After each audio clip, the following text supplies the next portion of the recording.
Case Keenum is nervous. He didn't show it in his pregame warm-up. Maybe a little isolated, less talkative. For this, the biggest game of his life, he admits he has a tendency sometimes to try and overdo things. That's why Mike Zimmer said, just be yourself. Could be a challenge with Drew Brees on that other sideline, because Brees is the quarterback Keenum studied when he was waiting for this moment. His big takeaway is all about decision-making. We'll see what kind of decisions he makes in the first playoff start of his career. Back up to Joe. All right, Chris and Aaron, thank you. Spanish language broadcast available on both Fox Deportes and by utilizing SAP in our broadcast. The great John Randall hits the button on the horn, and off we go after the Skol chants. Vikings won the toss. They deferred. We'll see Breeze. Off we go in the divisional playoff game. Kamara take a knee. To the 25 we go. He will turn 39 tomorrow. Troy, he plays like he's 29, and he was good, really good last week against Carolina. Here's Drew Brees. Yeah, he had to be good because they were not able to run the football last week against that Carolina defense, and it's going to be tough sledding once again against this Vikings defense. They do not give up many yards on the ground. We're not going to talk a lot about week one and what happened there, but the Saints had trouble running the football in that opening game.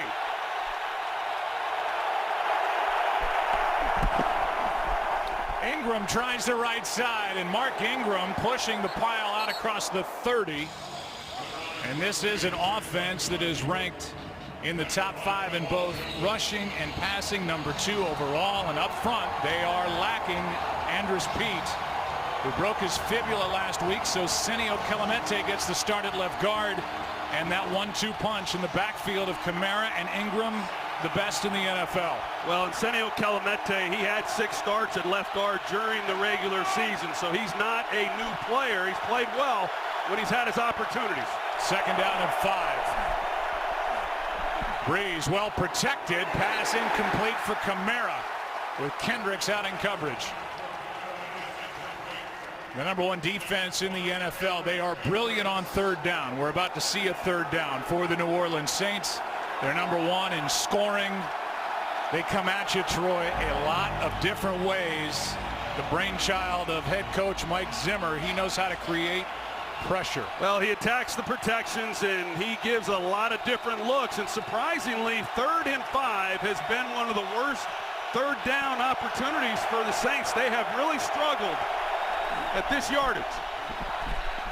Out of the backfield, Kamara can't haul it in. It's 3 and out.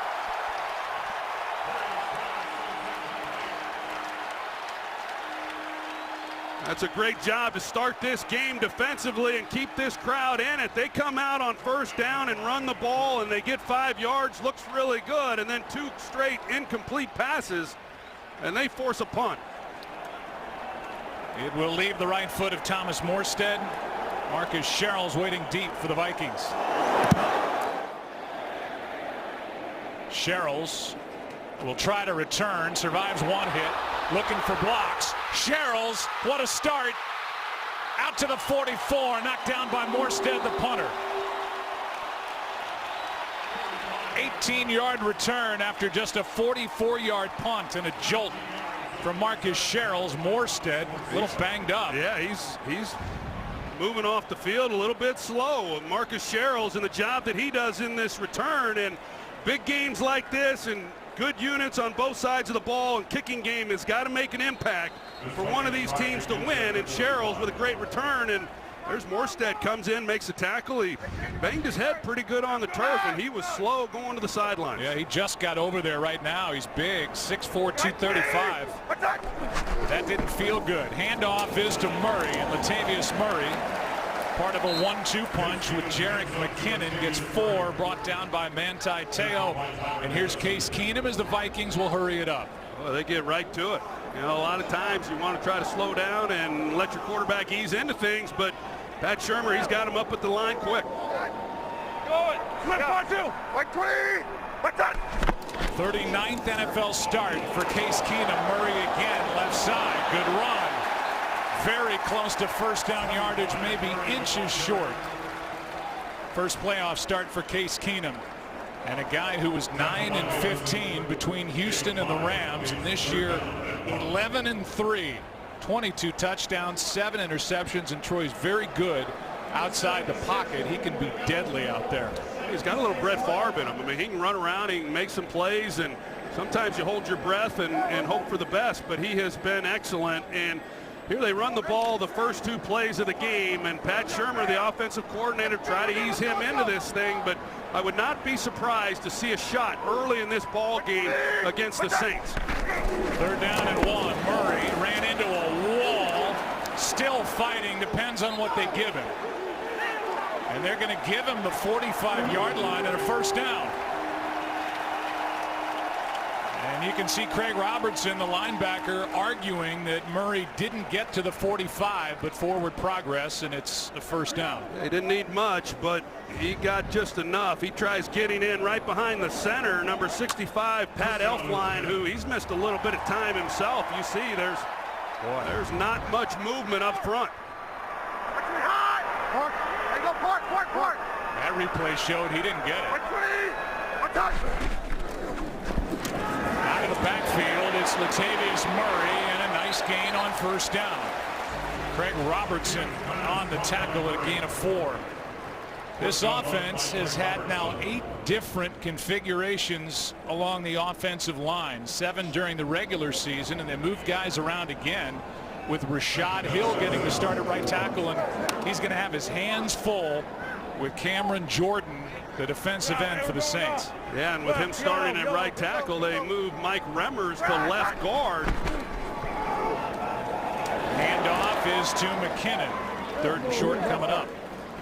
A lot of changes towards the end of the season for this offensive line, and Tony Sperano, the offensive line coach, he's had his hands full, and coming into this divisional matchup, they decided as a staff that they're going to play the 5 best guys, and therefore Mike Remmers, who has not played left guard this season, he has played some left tackle when he was with Carolina, but he gets a start, number 74 on that left side, and as you said, Rashad Hill gets another start at right tackle. Hey, we're good. Hey, sword. Hey, Joe, you got 5-1. Like 20. Attack. 3rd down and 3. Extra men on the rush. Keenum floats right. Jarius right out of bounds near the 15.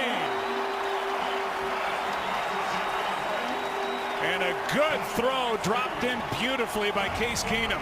22 yards. Well, you see they go trips, and you got P.J. Williams, 26, who's trying to keep up in man coverage on Jarius Wright. This is a well-designed play. Gets caught up in the wash. It opens right up that sidelines, and I'll tell you, Case Keenum, he hit the swing to Latavius Murray, comes back, he hits right on a big play, he's wide open. It's a great start for him. Here's Murray now. And a short gain on 1st down of just 2. And now this defense, which is young and good, they've had their fair share of injuries. Up front, Sheldon Rankins and Cameron Jordan, their 2 best players. The linebackers, it's been a revolving door. The secondary is outstanding. Well, they're really good, and they're much improved, of course, as they've moved through the season. This is going to be the key. Down here in the red zone, and it was last week. They held Carolina to just 1 for 4. Coming away with touchdowns in the red zone. Minnesota knows they need to capitalize. 20. Attack. Toss to McKinnon. Jerick McKinnon gets a block for the touchdown. And what a block by Riley Reif.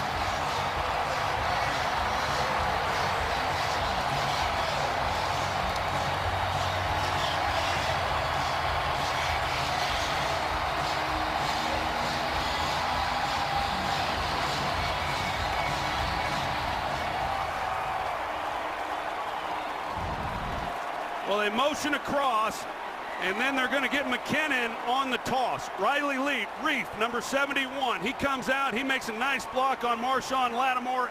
Adam Thielen, he seals the edge. There's a heck of a lane there for McKinnon in the score. And a 7-0 lead. First possession. Nerves what nerves. Case Keenum and the number 2 seed Minnesota Vikings. A good start here at home.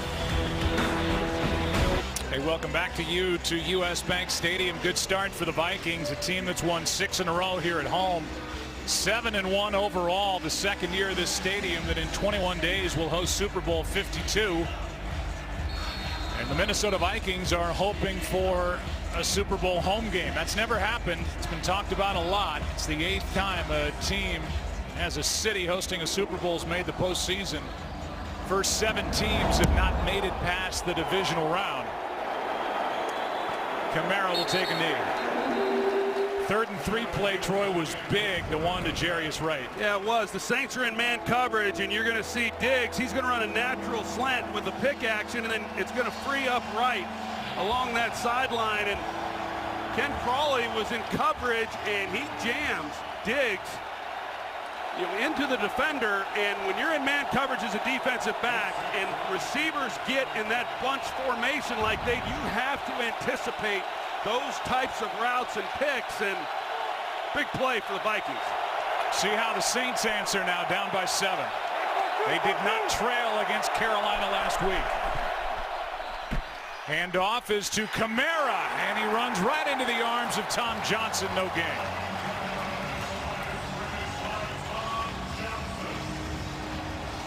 When we talked to head coach Sean Payton, who's in his 12th year and who has won a Super Bowl yesterday, he said, here's what I want to do. I want to be fast with the play calls, get to the line of scrimmage so Breeze can adjust.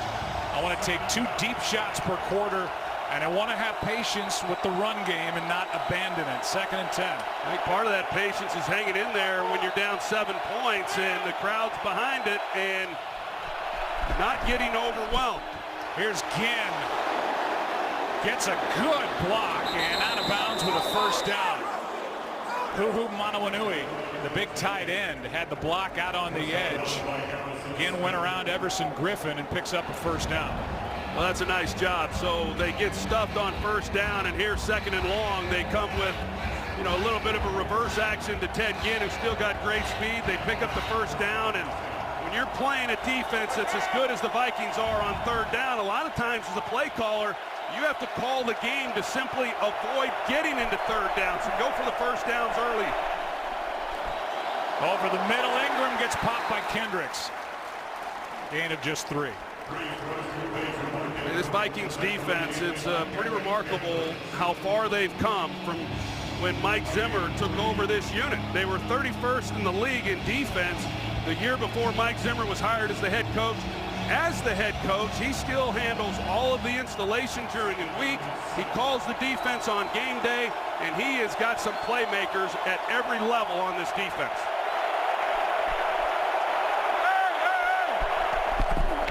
Second and 7, Ingram on the ground, right side. 3rd down coming up as Ingram gets to the 44. A gain of 4, and Kendricks on the stop. Kendricks has already been busy. Talk about at every level. Gideon, the rookie. Kendricks, the man in the middle, and Anthony Barr. I don't know. It's easy to say they're the best in the NFL, but when you're the linebacking crew or the #1 defense, odds are you're the best in the NFL. Well, you combine those 3 with Harrison Smith at the secondary and Everson Griffin coming off the edge, and that's a good luck containing all of those guys. 3rd down and 3. Breeze, well protected. Throws incomplete for Hill, the tight end.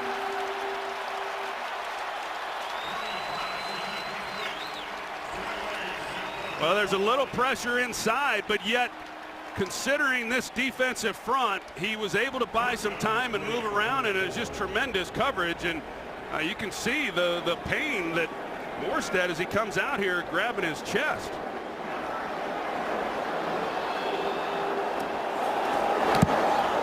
One step and bang, he hits it. It's a good punt. Over the head of Sherrills and into the end zone.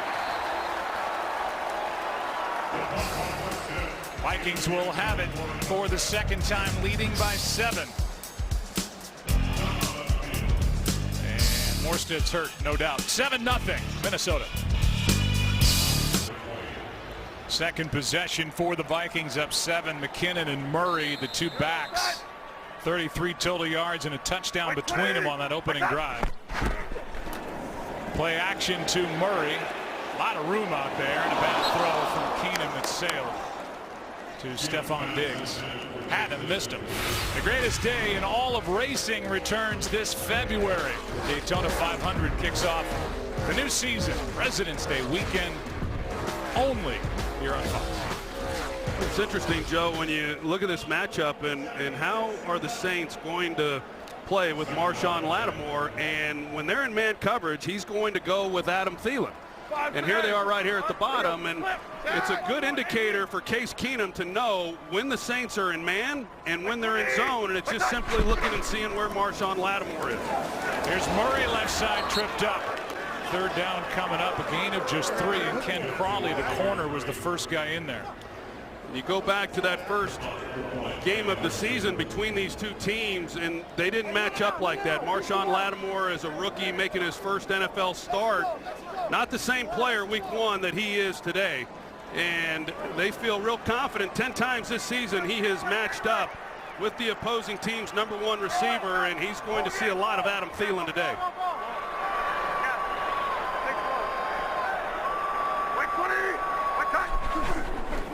Third down and 7. Keenum slips up, throws, finds Diggs, first down and more. Out near the 40. Williams on the tackle after a catch and run of 17 by Diggs. Well, you can see Rudolph, 82, he pushes up the field, and then it causes Ken Crawley, he gets caught in the wash, and here comes Diggs across the field, and a lot of big plays week 1 for the Minnesota Vikings and Sam Bradford, and they've gotten some more big plays here on the first 2 possessions. Diggs had 2 touchdowns in that week 1 matchup. Treadwell, a lot of hand checking, flag thrown. Ken Crawley in coverage, and it's against New Orleans. Well, there's contact down the field. They're trying to give Laquan Treadwell an opportunity. A lot of contact. Treadwell's got his hands on him as well. Defense number 20. Spot foul, automatic. First down. I think they see it, and Crawley never turns to play the ball whatsoever. And I can tell you, it's the Deion Sanders effect. I saw it when I was playing, that when you're a corner playing opposite one of the elites, you're going to get a lot of balls thrown in your direction. And if you're evaluating the Saints, you say, do you want to throw the ball against Lattimore, or do you want to throw the ball against Crawley? I can tell you the answer to that one. We just saw it. On first down, Keenum steps up, launches, Diggs downfield, another flag. And again, Crawley in coverage. You like that? I didn't like it. A little double move. You see the out and up. He takes the inside, and I couldn't really see enough there. Pass interference. Defense number 20. Spot foul, automatic. First down. It looked to me like Diggs had a hold of his arm more than Crawley actually grabbing him, and actually in real time I didn't see anything there. The first penalty on Crawley was for 20 yards. This one for 34 yards. And it sets up the Vikings at the 6. What a start this could be for Minnesota, already leading by 7.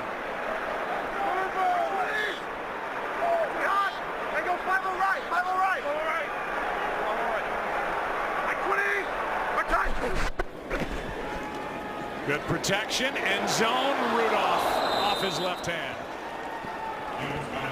Mike Pereira is with us to help guide us through any officiating issues. You like the calls against Crawley, Mike? Well, after I see it about 3 times, no, because I do think the receiver really has got a hold of the defender's arm and really does most of the pulling. To me, these are one of those that, you know what, you want to leave it on the field, no call, let him play just a little bit more than that.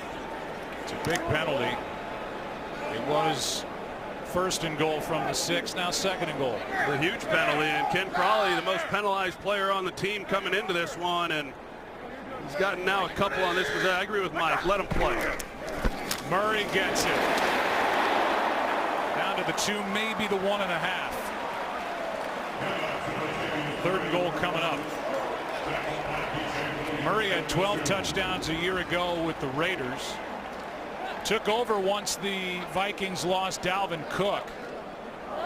Their second-round pick out of Florida State, played only 4 games, looked like a home run hitter and a game changer, lost to a torn ACL. Now it's Murray and McKinnon, and they're pretty well suited in that backfield even without Cook. Murray had 8 touchdowns rushing this season. Hey, we're good. We're good. On Rudolph at the top. That's where they go. Rudolph off his hands. No flag. Keenum wanted one. Didn't get it. It's 4th down, and the field goal unit comes on for the Vikings. Well, Kyle Rudolph at 6'6". He's a huge target down here. He has 8 touchdowns on the season, and try to go up and let him make a play on it. Good stop, New Orleans. A couple penalties on Crawley. They get the Vikings down here near the goal line, and to be able to force a Kai Forbath field goal attempt, that's big. New long snapper in Jeff Overbaugh, second game in the NFL. Number 44 will snap it to Ryan Quigley. Forbath. 20, 10-0. Good start for the home team in this divisional playoff. 10-0 minute. Well, that last drive for the Vikings included 54 penalty yards against the Saints secondary, and Crawley pass interference on back-to-back plays. 54 yards worth to set up Minnesota. 1st and goal at the 6. They settle for a short field goal. They lead by 10, and Drew Brees about to get the ball for the 3rd time in this first quarter with 4:42 left. Chance for Kamara to return this one if he wants, and out he comes. Had a 106-yarder at Tampa Bay earlier in the year. Week 17, and Jaron Kearse makes the stop on a 20-yard return. Purple People leaders 2.0 maybe. But this Vikings defense led the NFL in fewest points allowed, total yards allowed. The last time the Vikings led the NFL in both the 1970 Minnesota Vikings, known as the Purple People leaders. Names like Alan Page and Carl Eller and Jim Marshall and Gary Larson, Paul Krause, Bobby Bryant. This unit makes those guys proud. From the 19, pass is off the left hand of Ted Ginn. As Brees a little erratic on that throw. 2nd and 10. Hey, Joe, we go back and you talk about week 1 and you say, well, a lot has changed since then, and it certainly has. But one thing that has not is how good this defense is for Minnesota. They're hard to move the football against. They don't give up yards on the ground. They don't give up big plays. They get off the field on 3rd down, and they don't give up touchdowns, and they make you earn every yard you get. Handoff to Ingram. Nice run. A yard short of a 1st down as he gets 9. This, you talk about touchdowns and points. This is a defense that didn't allow any opponent here in Minneapolis to score as many as 20 points all year, and you just can't run the ball against them. Oh, and that was a nice run there, though, on 2nd down, and that's why a lot of this game's going to come down to the Saints defense, and can they keep the Vikings from scoring? Down 10-0, a lot of football left. Not a good position to be in. It's a big down to convert here. Ingram, nope. Well played. Kendrick's 1st in.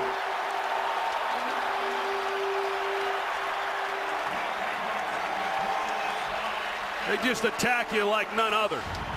I mean, they read it, they come after you, and you're going to see Kendrick come through the screen, and he just finds a hole, and he gets the first hit.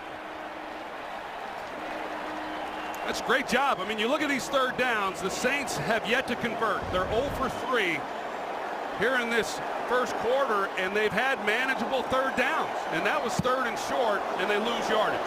Kind of a shank here off the foot of the obviously injured Morstead. 38-yard punt. We've got punter drama in a divisional playoff. Morstead gutting it out. Vikings have it up 10.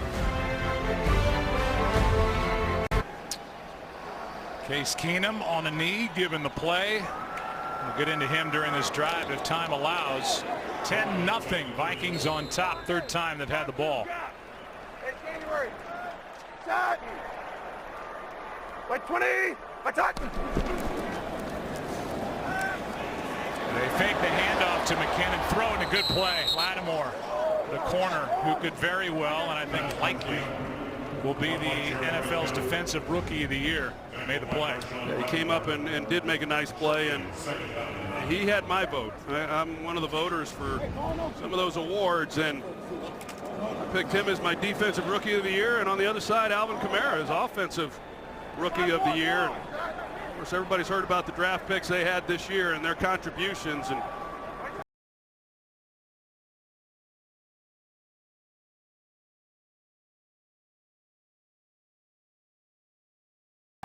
the rookie class for this Saints team is sensational, and this won't even go through all of them. Marshawn Lattimore, we talked about him. Ramczak's played every snap. Marcus Williams, the safety's got 4 picks. Alvin Kamara, third-round pick, could be the Rookie of the Year. Alex Anzalone, a linebacker, and a third-round pick from Florida, started the first 4 games before he was hurt. Pass is caught. McKinnon is wrapped up by Crawley. And a good open field stop by Ken Crawley to force 4th down. that's really good because he's able to recognize the combination, and when McKinnon comes to the flat, Crawley immediately then goes and attacks it and makes a good tackle, holding him from getting the first down. So it was time for this Saints defense to be able to step up and make a stop and not surrender any more points, and they are able to do that. So a 3-and-out. We'll talk about the road traveled by Case Keenum a bit later. The punt from Quigley with Tommy Lee Lewis waiting. Good one, high one, hanging, flag down, fair catch at the 15. But a flag back at the 31 of the Vikings. 42-yard punt, nothing on the return.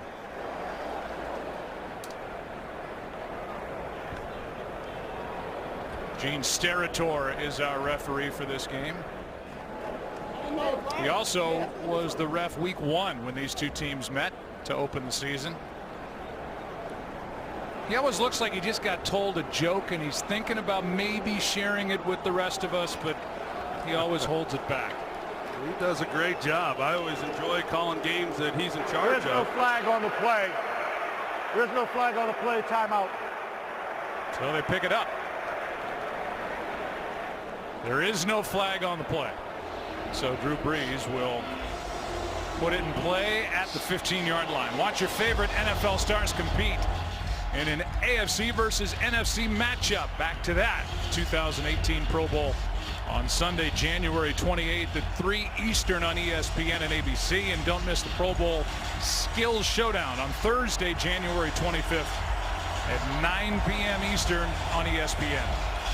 Well, we'll see if Drew Brees is able to get anything going here offensively. It's been a tough start for him. Just 1 completion in 5 attempts. And like I said, last week they struggled to run the football against Carolina, but he was able to get going with the passing game. This pass defense for Minnesota, they're an awfully good group. They're ranked number 2 in the NFL. No deep shots yet. Here's one down the middle, and there's Ginn. He's picked. Sendejo.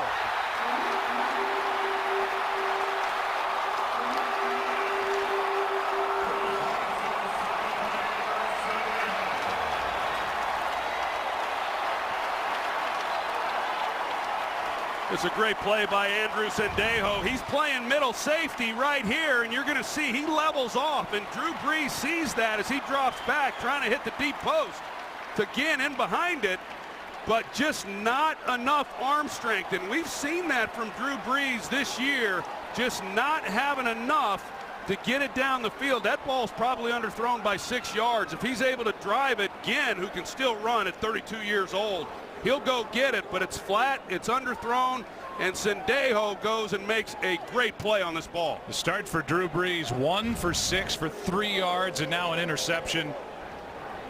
And it's Sendejo who had 2 during the regular season. Meanwhile, players down for the Vikings.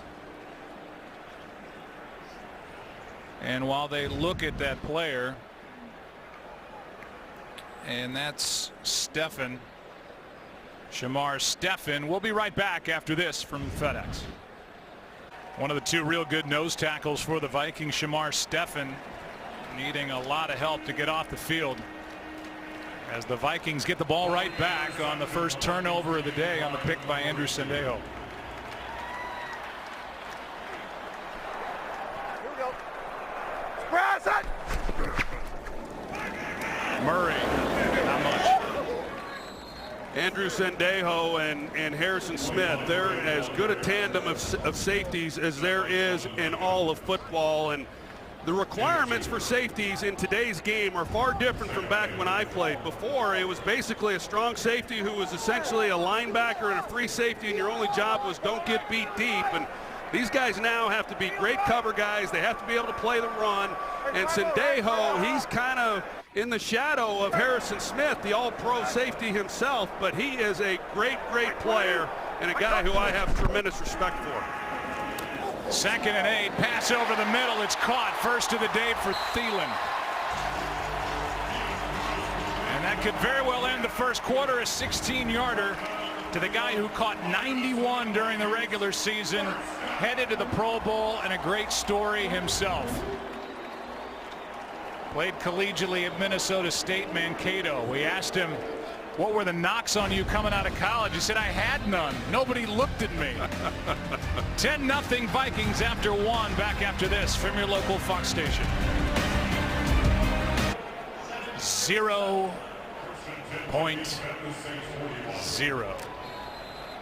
Back in the house where opposing offenses come to die. The 3 first quarter passing yards, the fewest in Drew Brees' Saints career. What a career it's been. What a 12-year run. Keenum, well protected, finds his man. Thielen, 2 for the last 2. A bit of a late hit on Keenum, not so much late, but low. And a little surprised not to see a flag. I guess it's just a matter of whether or not he was blocked into him. But Keenum showing some patience in the pocket and delivering a good throw. Actually, it's pretty good. The hit was above the waist. It looked a lot lower initially, but he slides down. But Keenum, he hangs in there knowing he's going to take a hit and delivers a good throw to Thielen. For 9 yards. Yeah, 5-1. 5-1. Hey, fan it. Yeah. Like 20. Like touch. 2nd and 1. They hand it to Latavius Murray, and Murray's got a first down for Minnesota. The story on Case Keenum, who is a free agent to be, signed a 1-year, $2 million deal, undrafted out of the University of Houston. He's playing like a franchise quarterback, but a guy who played high school football in Abilene, Texas at Wiley High School, undrafted out of college, 8 starts with Houston, went to St. Louis, back to Houston, traded back to St. Louis. Was in LA last year, a placeholder for Jared Goff. He's been well traveled for sure. Like 20. Like touch. Murray gets it again on first down. Crawley the first to get hands on Latavius Murray in a short gain of just 1 yard. Well, the one thing we do know about the Minnesota Vikings is they are not a great running football team. They just run it more than everybody else. They average 31 rushing attempts a game, 2nd most in the NFL, and there's Pat Shurmur, the offensive coordinator, who puts it all together. Now, the Saints aren't a very good run defense, but what has helped them throughout the years, they get leads and then teams have to abandon the run. So when you've got a 10-point lead, the Vikings will continue to pound the ball, and can the Saints do something about it? Like 20. Like touch. 2nd down and 9, and that's out of the reach of Stephon Diggs. 3rd and 9 coming up. You know, for Keenum, it was interesting when we had a chance to talk to the Vikings. He told you that even back in high school, he looked at Drew Brees, not a tall quarterback, and saw the different ways Drew at 6 feet tall or maybe a shade under was able to get rid of the ball with these big bodies all around him. And here he is, much the same style. Both those quarterbacks came out of high school being told that they were too short, didn't have a strong enough arm. It continued when they went on to the NFL, and Brees has proven everybody wrong, and Keenum has this year.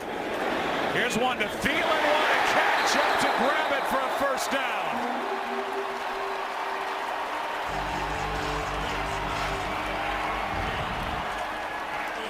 This is really a great throw by Case Keenum.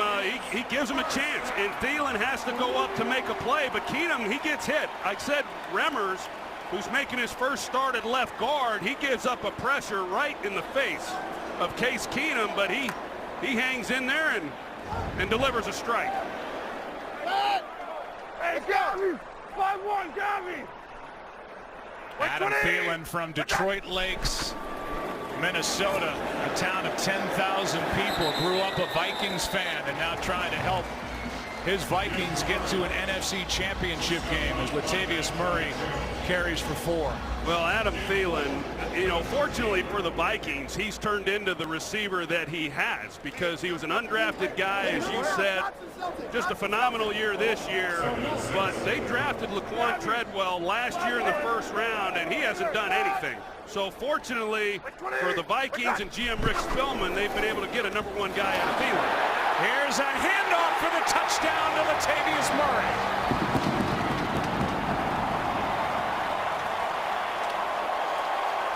But there is a flag down at the 9, and it may be coming back. Holding. Offense number 74. 10-yard penalty. Replay, second down. And a big call against Mike Remmers. Well, he had the key block, and we'll see where the hold occurred. He's got his left arm, or you see the grab there underneath the shoulder pad on Davison, and I think it's a good call, and there's a grab that probably got the face mask there on the right edge of the screen, what they called him for, and that looked awfully easy. Good thing for the Saints. They get the penalty. It erases a 13-yard touchdown run by Murray, brings the ball back to the 23, 2nd and 16. Let's go, 5-0 left.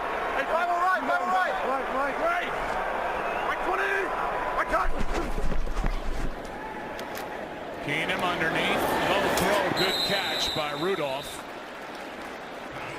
Good 7th-year tight end out of Notre Dame. 3rd down coming up. I expect Dennis Allen here on this 3rd down. I would expect him to bring some type of pressure. He hasn't done much, and he certainly will. Last week with the game on the line, he blitzes Cam Newton with Von Bell, and he's got some exotic looks himself. But here to try to create something negative and get after Case Keenum and see if they can't rough him up a little bit.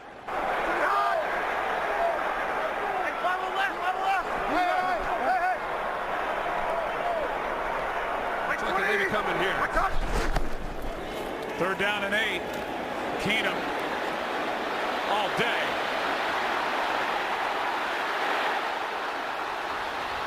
Throws back across the middle of the field, and it's Diggs for a 1st down.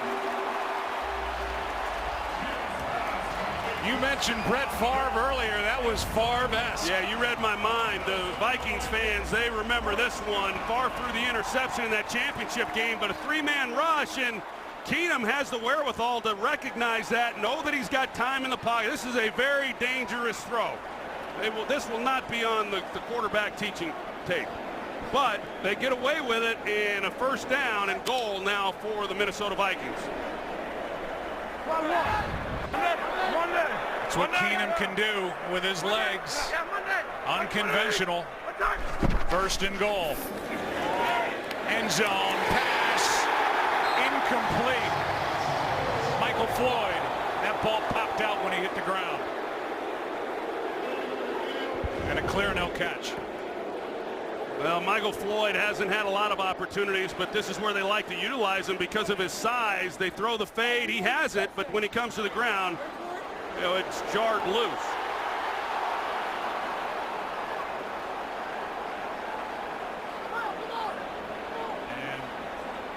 And an easy call. You see a lot of those fades by all teams, and we saw it yesterday with the Atlanta Falcons, and I just do not like the fades as much as I see them thrown. And now you got Mike Zimmer, who's... Well, he wanted a play clock reset, and instead he has to use a timeout. Play clock was down under 5. So now 2nd and goal for Keenum. Next Sunday, it's the 2-night premiere of Fox's new medical drama, The Resident. This is one you won't want to miss as one young doctor takes on a broken system. The Resident, 2-night premiere. It's an event that starts next Sunday after the NFC Championship game on Fox. Philly. That's where we're headed. Joe, you think about this right now in this situation, 2nd and goal, and if they score a touchdown, that's 17-0. And the Vikings defense, the most points they've given up at home all year is 19. That was week 1 to the Saints, but it's hard to imagine the Vikings losing a 17-point lead, and this is big right now for the Saints to come up with a stop. 2nd and goal, the ball at the 4. Shot! Wait, 20! What's that? That's Thielen in motion. Keenum keeps it, fires it. Incomplete, another flag. Diggs the target. Williams in coverage.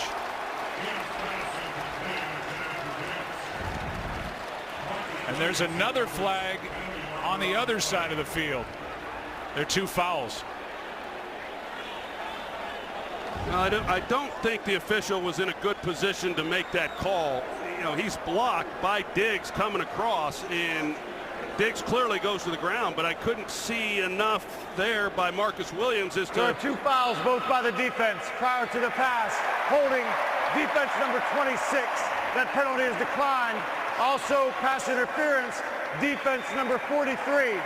That foul occurs in the end zone. The ball will be placed at the 1-yard line. 1st and goal, Minnesota. Well, here's a look on the call on Marcus Williams. He grabs the right arm. So the official was in a good position. He sees that, and then on the other side, P.J. Williams. I tell you, right now, I mean, it's the Saints just simply cannot stay with these wide receivers. Shot! Wait, 20! What's that? 1st and goal. Murray, right side, bouncing. Touchdown, Minnesota.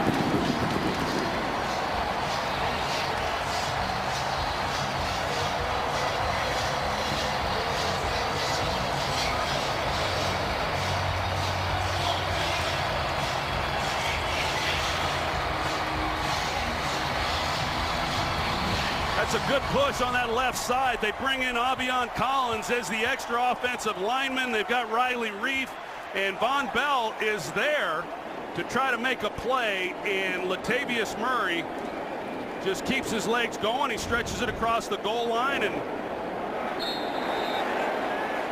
tell you what, they hit this in 17-0, and Sean Payton knows that he has got his hands full trying to come back against this defense. No doubt. Vikings have scored on 3 of 4 possessions, lead by 17, and for the Saints, their largest deficit overcome in a win this season was 15 points. Keenum and the Vikings up 17-0. Cam Jordan trying to pump up his teammates on defense. Not been a good start for New Orleans on either side of the ball. About as good as the Vikings could have hoped, and they lead 17-0 as Murray knocks it in from 1 yard away. And Drew Brees and the Saints need an answer right now. Forbat kicks it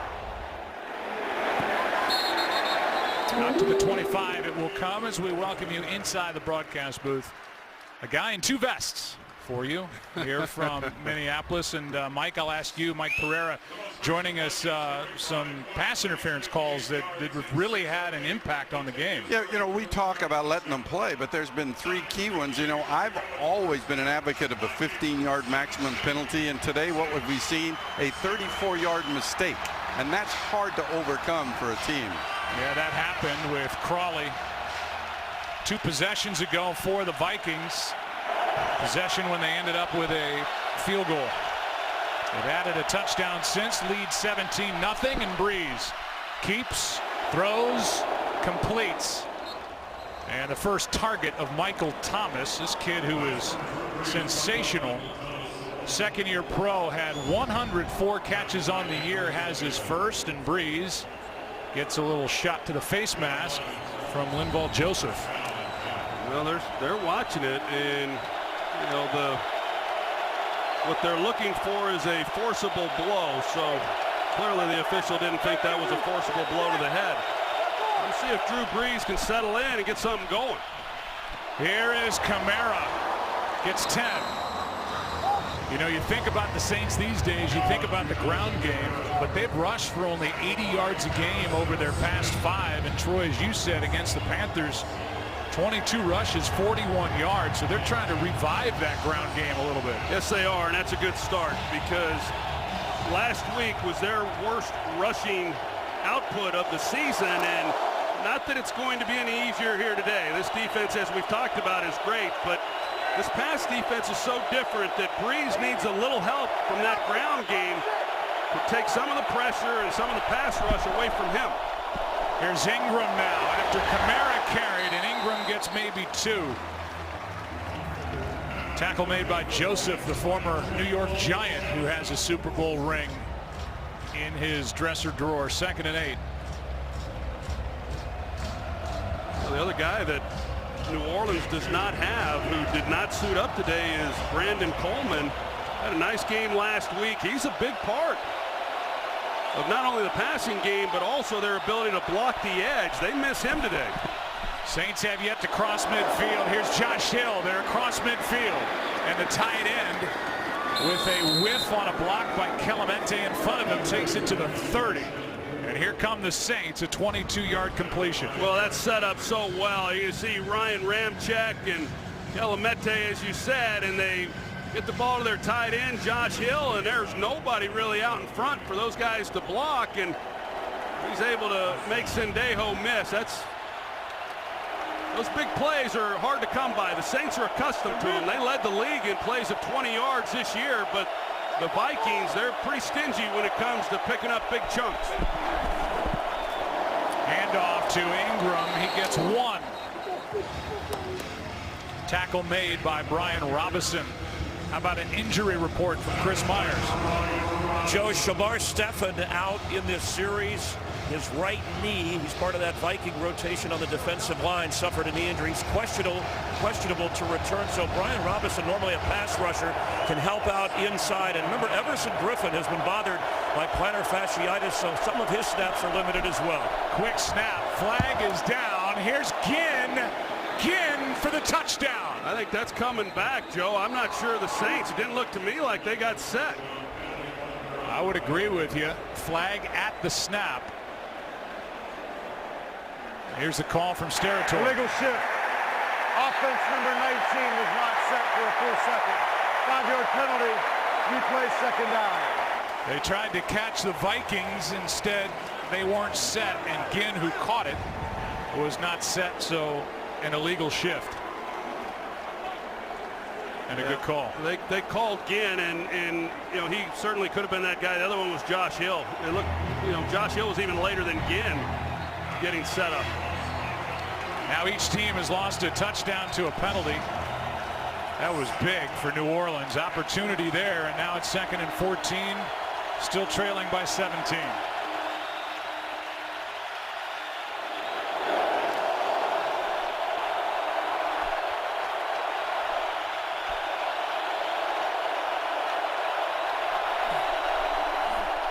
Just got it away. The pass is caught by Kamara. What a catch and a run for a 1st down. He is phenomenal.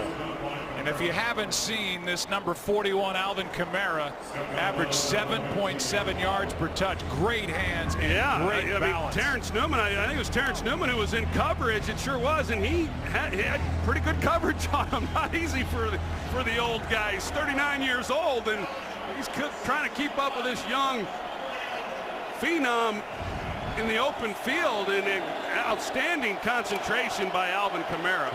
As good of a runner as he is, he's every bit as dominant as a receiver. Here's a handoff to Ingram. Ingram tries to get to the edge. Well played by Kendricks. A gain of 1. The balance is what defenders talk about with Kamara, and he showed it on that 19-yard catch and run. 15 yards after the catch as he tightrope walk the sideline. I watch him run routes, Joe, and I'm not so sure that if they just told him you're going to be a wide receiver in this league or a slot receiver, that he couldn't make a living doing that. He's an explosive guy. He sets defenders up awfully well. It's nice to have a guy like that if you're a quarterback. 2nd and 9. That ball's tipped and picked. Anthony Barr back the other way.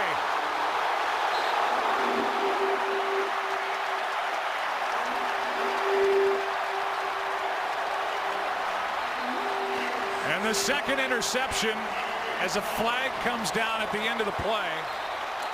2nd interception of Breeze on a tipped ball, and let's see who got a hand on it. That's Griffin. Yeah, with his back to the ball, he just threw up his right hand and is able to deflect it, and then Anthony Barr's there to make the interception. That's, wow, the Saints had something going. You can see the end of this, and it might have been the horse collar at the end of this play. On Teron Armstead. We'll see if that's what it's for. During the interception, personal foul, horse collar tackle, original offense, number 72. 15-yard penalty added to the end of the run. First down, Minnesota. Timeout. 2 turnovers in the game. 2 takeaways by this terrific Vikings defense. Griffin made the play. Barr the pick. The beloved, the fantastic Bud Grant, a great athlete in his own right, played for the Minneapolis Lakers and took this Vikings franchise to 4 Super Bowls. An NFL Hall of Famer, was hunting at the beginning of the week, 90 years old, and he's here in a camo Vikings hat, rooting on his organization. Handoff to McKinnon over the left side, and Jerick McKinnon gets 2. Hey, Bud Grant, I know when I grew up and watched the Vikings play, and Bud Grant, I get an opportunity to visit with him whenever we come to Minnesota. How about 2 years ago in this divisional game, and 88 years old at the time, minus 25 degrees wind chill. He walks out there in a short sleeve shirt. Pretty incredible. Play action. Keenum has to step through some trouble, and down he goes. And he ducks a hit from Manti Te'o that would have taken his helmet off. No gain. Well, this is exactly what the Saints need, but now they have to come up with a big stop on 3rd down.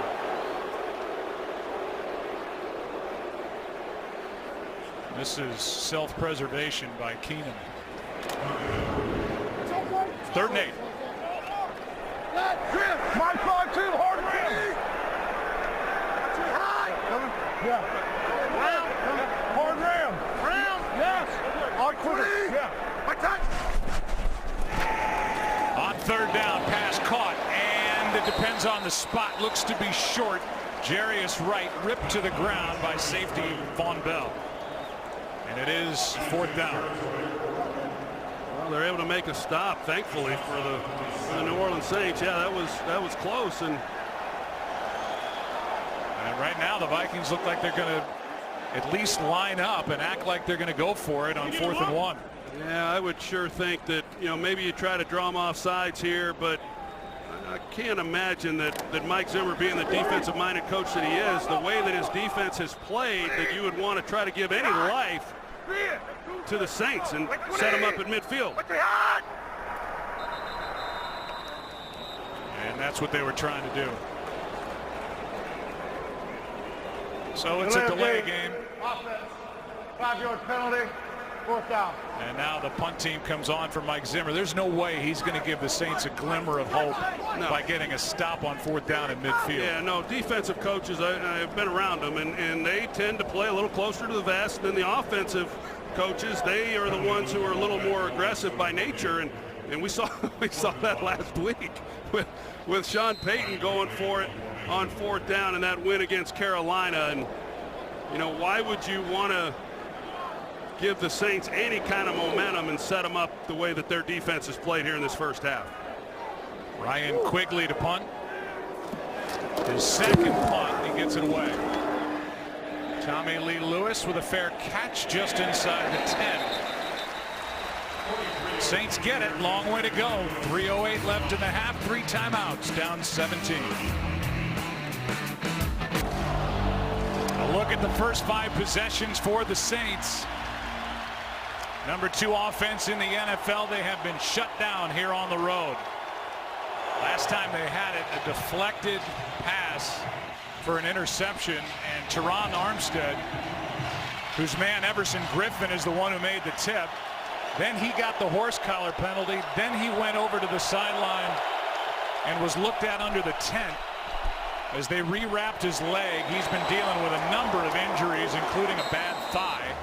So we'll keep an eye on Teron Armstead, the starting left tackle, as Ted Ginn gets 6 on a short throw, and you can see a little limp and a hitch in the gait of Teron Armstead, now 2nd and 4.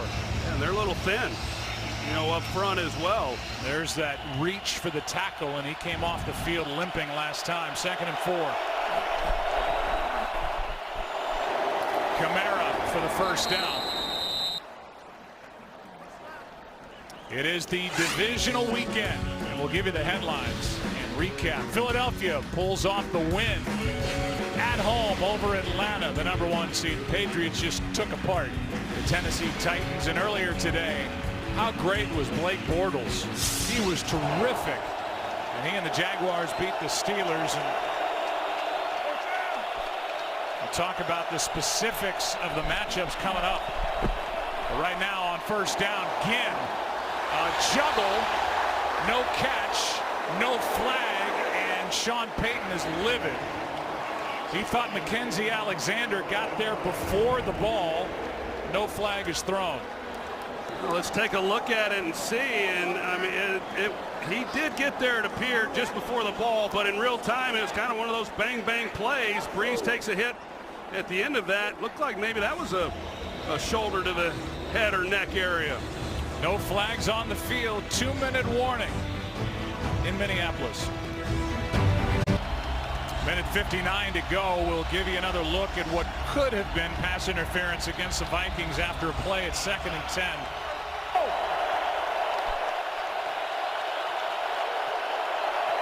Really close. No call.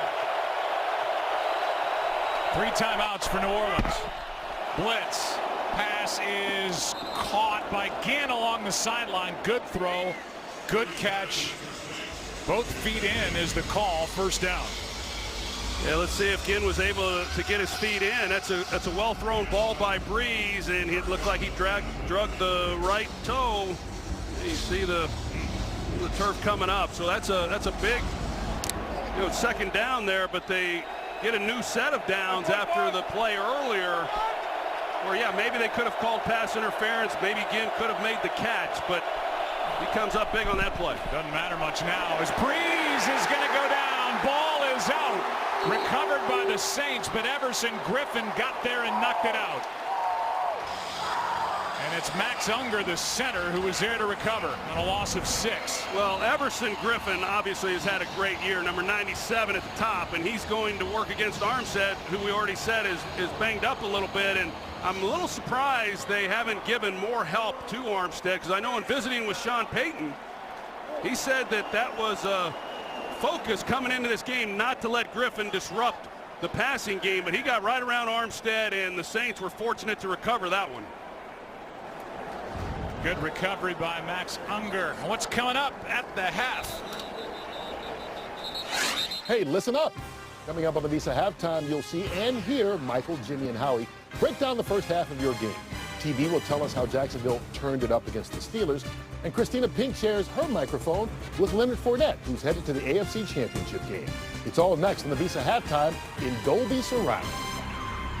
That matchup, Jacksonville and New England. Jacksonville got to the champ game 2 times in their first 5 years of existence. Now they'll go for the 3rd time. Here's that previous play, and there's the effort by Everson Griffin and the recovery by Unger. And this time they put the back to Griffin's side. He's right here. 2nd and 16, setting up a screen for Kamara. Good blocking and a first down at the 50. Kendricks lost his helmet in a big play, a catch and run of 23. Well, that's a great job by Sean Payton. So Griffin, he already beat your left tackle. He got the hit on him on the previous play. You put Kamara to that side, making it look like he's going to chip. Instead, you basically screen it. And you get linemen out in front, you get key blocks, and a big play for the New Orleans Saints. Will be Minnesota's second charge timeout of the half. Please reset the game clock to 1 minute. 20. Kamara tripped over Max Unger. Meanwhile, Eric Kendricks lost his helmet, couldn't get off the field, has a cut on his lip or a bloody nose, and the Vikings have to use a timeout to get him off the field. That's a break for the Saints. It stops the clock with 1:28 to go. Well, break for the Saints, and we'll see what the Saints are able to do to finish this drive and come away with points. The Vikings, if you see Kendricks there, the Vikings won the coin toss. They elected to defer. So the Saints got the ball to start this game, but the Vikings get it coming out. This would be huge for the Saints if they're able to come away with some points and run this clock down and not give the Vikings another opportunity before the half ends. Kendricks pleading to get back out there. On first down, low snap, Breeze backpedaling, finds Hill, the tight end, and incomplete. That'll stop the clock with 1:23 to go. Sendejo in good coverage. I tell you, they've been in good coverage throughout this half. I mean, they're not doing anything exotic. They're playing straight man-to-man coverage most of the time. They're sprinkling in some zone, and it's one-on-one, and who can win, but every throw has been contested. Drew Brees joined the New Orleans Saints in 2006. They have been shut out in the first half 4 times in 203 games. They've been shut out so far, but time to change that.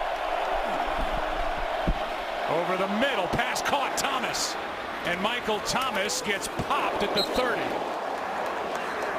Hit by Lemur, backup linebacker, and a gain of 20. And here come the Saints again. Well, Michael Thomas coming off a huge game last week. He is so good at running routes. He's good with releases off the line of scrimmage, and that time he set it up at the top. And he was able to create some separation, give Breeze a nice target. 2 timeouts, clock moving, 48 seconds left. Kendricks back out there. Blitz. Pass is incomplete. Stops the clock with 39 seconds left. Willie Snead, the target. Well, you can bet when you get to this point of the field and you've got a drive that is moving, that this is when defensive coordinators like to try to bring some pressure, create a negative play, and see if they just can't knock you back a little bit more. And you know, right now, clearly the Saints are well within field goal range. You just can't have any negative plays. According to our numbers, that's the 5th time the Vikings have blitzed in this first half. 2nd and 10.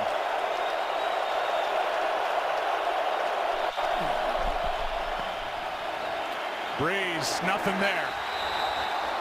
Throws it at the feet of Josh Hill. 3rd down and 10.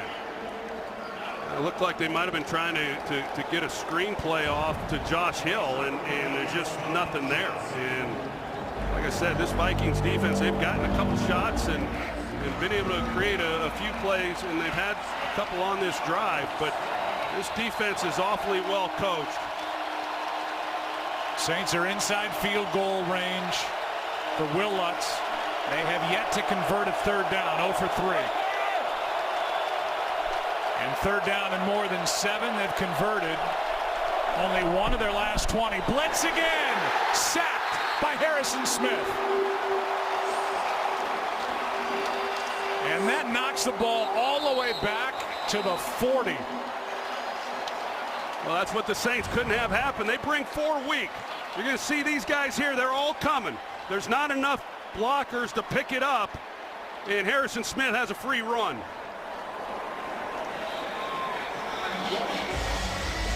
Well, this is now the edge of field goal range for Lutz. He hit from 57 last week to tie a career long. This would be a new career long if they try and kick it. And why not? Try to get some points. Controlled environment in a dome. And you're looking at a 58-yard try. His 57-yarder was a Saints playoff record last week. Sherrills is back in case it falls short to return it.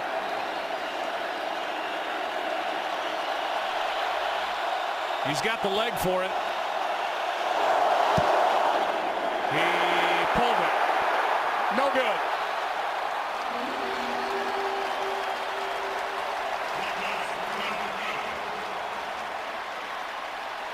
And this nightmare first half can't end fast enough for New Orleans. A chance to go in and talk about it, and now a chance for the Vikings to do some more scoring before the half. Well, that's right.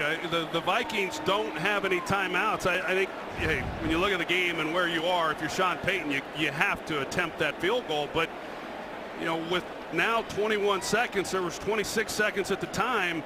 They give the ball to Minnesota in a great position to try to come away with 3 points of their own and see what Case Keenum's able to do. But they can manage this pretty well even without no timeouts. Ball at the 48, 21 seconds left. No timeouts.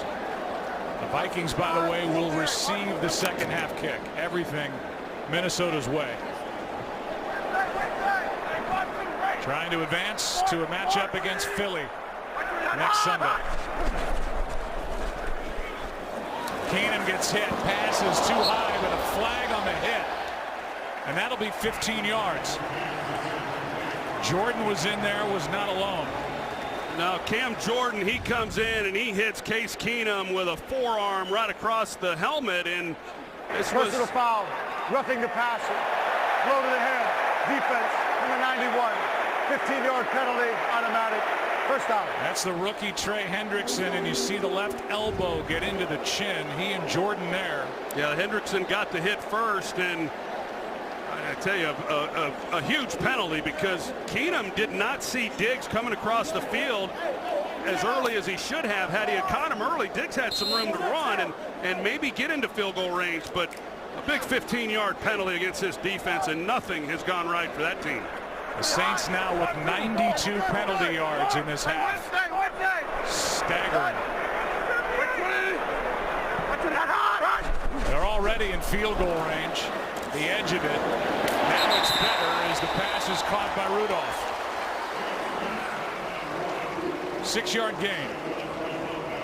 What do you think of Case Keenum here after basically a half a play? Pretty good, right? I mean, he comes out and he made some nice throws right from the start. You know, made some really accurate throws, was able to settle in, and then this defense for Minnesota has just allowed him to get some real comfort. And right now, he just has to understand the situation. With 13 seconds left in this half, he cannot take a sack.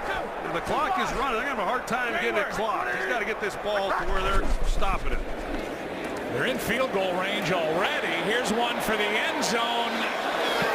And out of the back of it. And with 7 seconds left, Mike Zimmer, who has lost his last 10 postseason games, either as a head coach, defensive coordinator, or position coach in the NFL, will send the field goal unit on, and we'll see Kai Forbath try one from 49.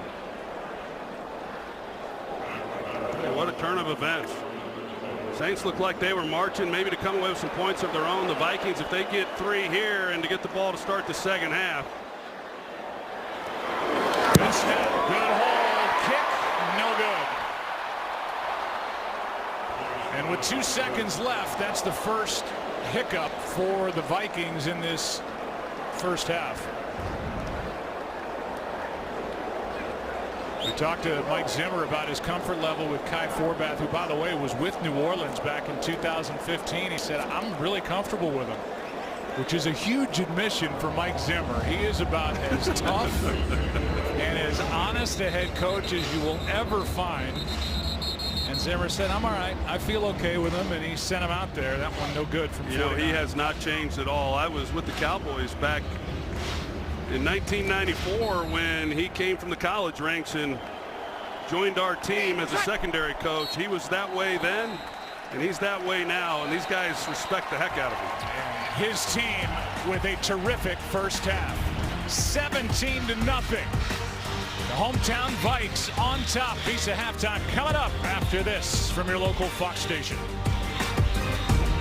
Let's take a look at the strong plays of the first half, brought to you by 12 Strong in theaters January 19th.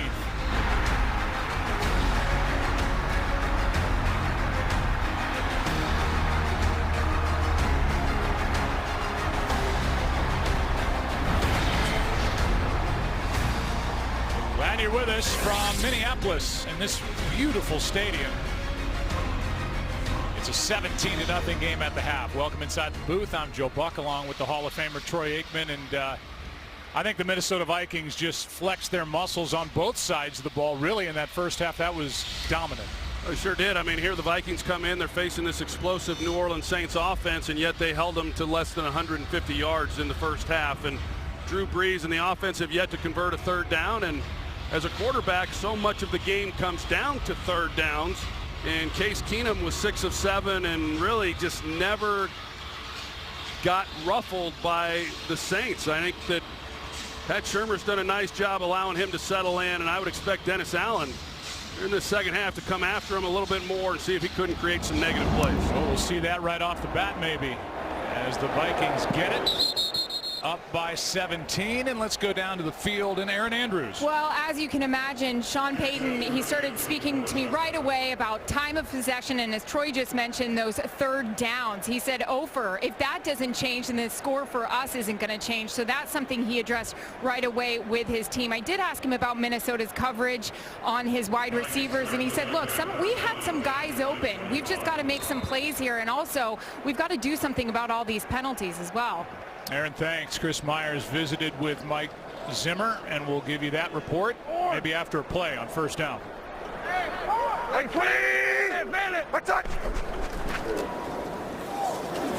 gets bottled up in the backfield, and a good start to this half by the Saints D. Craig Robertson first there. Chris Myers, what have you learned? Well, Mike Zimmer, dressed in black head to toe, was smiling ear to ear, Joe, when he came out. He said his quarterback played good, not great. His defense was outstanding. He's a little concerned about the run. He expects Brees to air it out or try to in the second half. Remember, he wanted a lot of noise from his fans and hard play from his players. He said so far he's gotten what he's wanted. And now they're quiet on 2nd and 13 with their offense out on the field. Keenum, short throw. Murray out of the backfield. Robertson in coverage, and Murray got a first down. Well, Craig Robertson, he's got that responsibility, and he's just slow to react. He does not get out there as soon as Latavius Murray goes to the flat, so he catches the ball with a whole lot of room to run, and first down, Minnesota. At some point, don't you want to hear Mike Zimmer say, you know what, Case Keenum has blown me away? The guy's been phenomenal. It's not going to happen. No, it's not going to happen. He hasn't said that yet this year. Even when Keenum was red hot in the middle of the year, as he rolls out to his right, finds his receiver Thielen. And Thielen got about 9.5. Remember what Zimmer said? He said, yeah, well, right now Keenum's playing with a horseshoe, meaning he's been lucky so far. And he told us on Friday, you know, if we're down by double digits, I'm activating Sam Bradford because I can bring Bradford off the bench. He's the better thrower than Keenum. I mean, Keenum's given this team everything he can give and then some. Well, he's done a great job, as we know. And Mike Zimmer was heavily influenced those years as defensive coordinator under Bill Parcells, and Bill didn't throw out a whole lot of bouquets to quarterbacks either. 2nd and 1. These are two head coaches who have been influenced by Bill Parcells. Good play. As Craig Robertson, who was in coverage a moment ago, knocked down Latavius Murray. 3rd and 1 coming. And the Hall of Famer Bill Parcells on these two guys who used to be assistants for him. They're basically the same guy in a different set of clothes. Intense competitors with lots of passion for the game.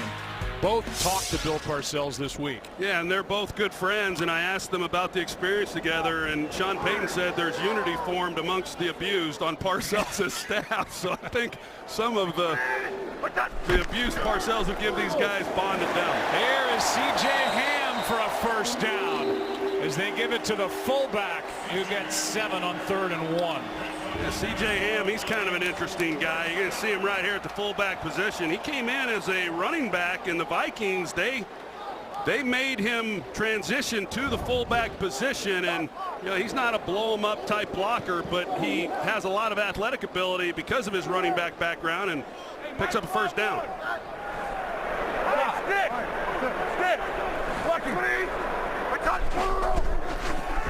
On first down, quick throw, Diggs on the outside. And a nice gain on first down as he gets 7. Ken Crawley on the stop. Meanwhile, the offensive coordinator for the Vikings, Pat Shurmur, had 4 interviews for a head coaching spot last week. Talked to the Giants, the Lions, the Bears, who have hired a head coach in Arizona. But he and this offense have not been distracted. They look good. Here's McKinnon, a yard short of a first down. Well, I know when I visited with Case Keenum, I asked him about Pat Shurmur. He said he's the most stress-free coach that he's ever been around. And when Pat came into our meeting, I told him what Case Keenum had said. And Pat Shurmur said that was because he spent 2 years in Cleveland. I guess that was as stressful as life can get. So he's ready for the next opportunity, and I wouldn't be surprised if he doesn't get a head coaching job when this is all said and done. But those teams that have availability, it looks like they're going to have to wait a little longer. 3rd down, Keenum keeps, hits Rudolph, and the tight end for a first down. A gain of 4 on another 3rd and 1, and Jonathan Freeney brought him down. Well, they've stayed ahead of the chains, and so it's allowed Pat Shurmur to, you know, run some of these boots. You got 3rd and short, you hand it to C.J. Ham, you keep the drive going, you get Keenum out on the edge where he can see exactly where he's throwing the ball. Dennis Allen and the Saints have yet to make Keenum uncomfortable. Here's Murray bouncing it to the edge. Latavius Murray inside the 30. As we see Latavius Murray in that run, and you think about what's happened in Minnesota under Mike Zimmer. He loses his starting quarterback Bridgewater. A couple of years ago, he lost his starting running back Adrian Peterson for the season. He loses Sam Bradford, and then he loses Dalvin Cook. I mean, obviously really important positions, and yet this team has continued to win, and it says a lot about the job that offensive staff has done. Catch this! Gang! Like 20! Attack! 2nd and 3, handoff is to Murray, and he ran right into the arms of Trey Hendrickson. A loss of 1 on the play, so another 3rd down coming up, and this Saints defense has got to make a stop. Yeah, I'm with you, Joe. I mean, there's so much football left to be played, but yet you just get the feeling that if they don't make a stop here, you know, this game has gotten away from them, because we've seen what the Vikings have done on defense, and it's paramount right now for New Orleans to make a stop and then see if Kai Forbath can't make a long field goal. Case Keenum has gone 7 for 8 on 3rd downs.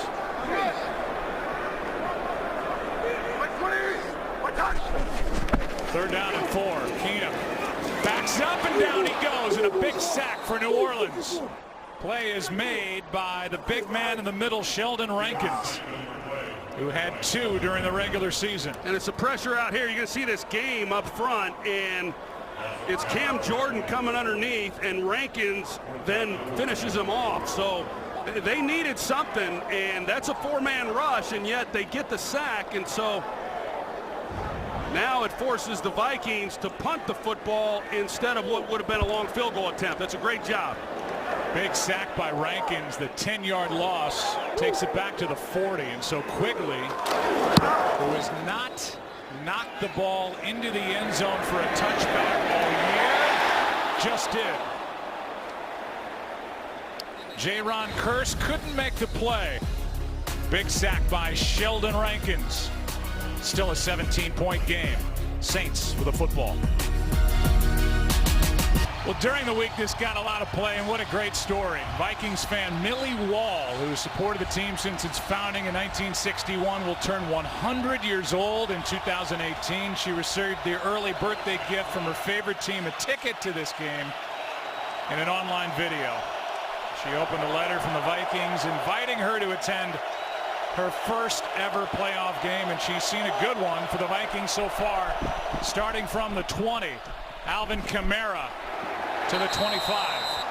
Say it again, the punter for Minnesota had not punted the ball, Ryan Quigley, into the end zone all year, but that was his first touchback. And so just 20 yards in field position gained on the punt. Starting at the 20, now it's 2nd down and 5 at the 25.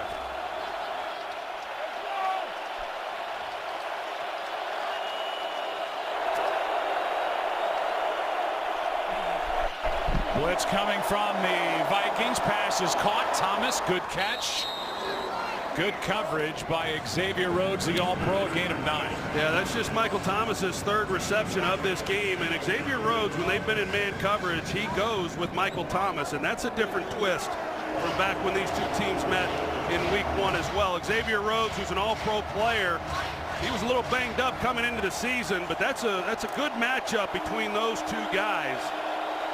Xavier Rhodes is as good as there is in all of football. Here they are at the bottom.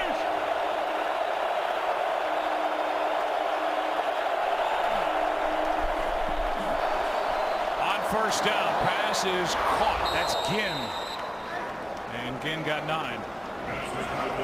Well, you look at this game for Drew Brees, and for a guy who set an NFL single season record with 72% completion percentage, only 3 times all year did he throw for less than 70% completion, and here he is in this first half and in the first possession, and he's completing less than 50% here today. On 2nd and 1, Ingram. Close. Looks like the official from the near side is giving him a little more forward progress, and now they're going to mark him just short. So 3rd and less than a yard coming up to Neil Hunter on the stop. Look at what this Vikings defense has done. No offensive touchdowns allowed in the last 31 opponent drives. Not since week 14 against Carolina. Incredible. We're going to come out and measure this, but yeah, Joe, I mean, you look at the talent that they have. Scheme's important, and being well coached is important, but you got to have the horses to make it work as well. And you see there about a foot to go, but across the board, one of those rare defenses that can put pressure on a quarterback with a 4-man rush. You talked about these linebackers and the way they're able to fly sideline to sideline, and a secondary that's as good as anybody's, and there's not any real holes to attack. Less than a yard, about a value pack of index cards for the 1st down. And Breeze will keep and get 1st down. The Saints,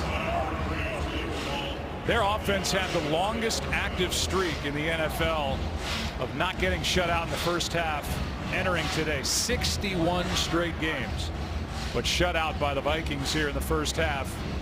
It was a missed field goal along the way. 1st down and 10, New Orleans. And that was the first 3rd down conversion for the Saints in this game.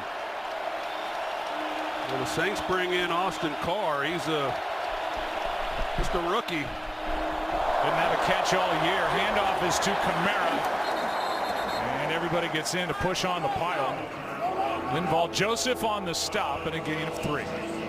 Considered the league's most prestigious honor, the Walter Payton NFL Man of the Year Award, presented by Nationwide, recognizes NFL players who have made a significant impact on the game, on the field, and in their communities. This year's nominee for the Saints is Cam Jordan, and for the Vikings is Kyle Rudolph. 3 finalists will be announced during the AFC Championship game and the winner during the NFL Honor Show. Saints go with their 2 tight end package. A lot of times they like to take a shot with this personnel grouping, see if they can't block them up front. They got one-on-one outside. Breeze keeps. Unloads, pass is caught. That's Thomas. And Thomas shows his strength, taking it down inside the 30. The big kid, 6'3", 212 from Ohio State, got 23. A little conversation after this play. Like I said, that matchup there is awfully good. But Michael Thomas is, like I said earlier, he's so good off the line of scrimmage at the top of the route in order to get a defensive back turned. And, you know, there was the extracurricular activity going on after the play between those two.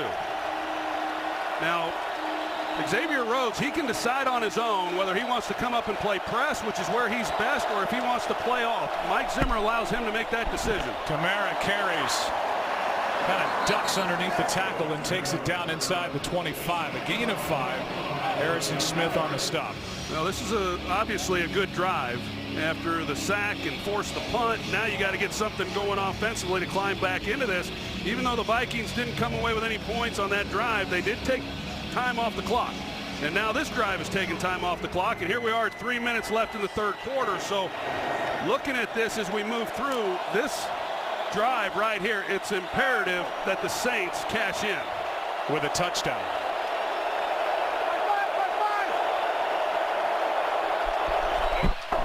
Second and 5. Kamara gets it. Full head of steam. Inches inside the 20. Gain of 3. So another third down coming up is Terrence Newman, who is ageless. 39 years old and still playing corner, still playing in the slot at times, made the stop. Well, you talk about Tom Brady and what he's doing at 40. Terrence Newman, 39 years old. That's a demanding position. Sean Payton says, yeah, I go to South Lake, Texas, and that's where Terrence is in the offseason, and sees him out there at the ball fields with his kids. And then he looks up and he's playing nickel on Sunday afternoons. Third and a short 2. Breeze needs it. Pass is low. What a good catch by Willie Snead. And number 83 with a big first down for New Orleans. Yeah, Willie Snead, that is not an easy catch. This ball is low and you're going to the sideline and he's able to make a play on that. Josh Hill, he goes just like he was a wedge buster as he came off the line of scrimmage. But a big completion and catch by Willie Snead. Another third down conversion on this drive. First down.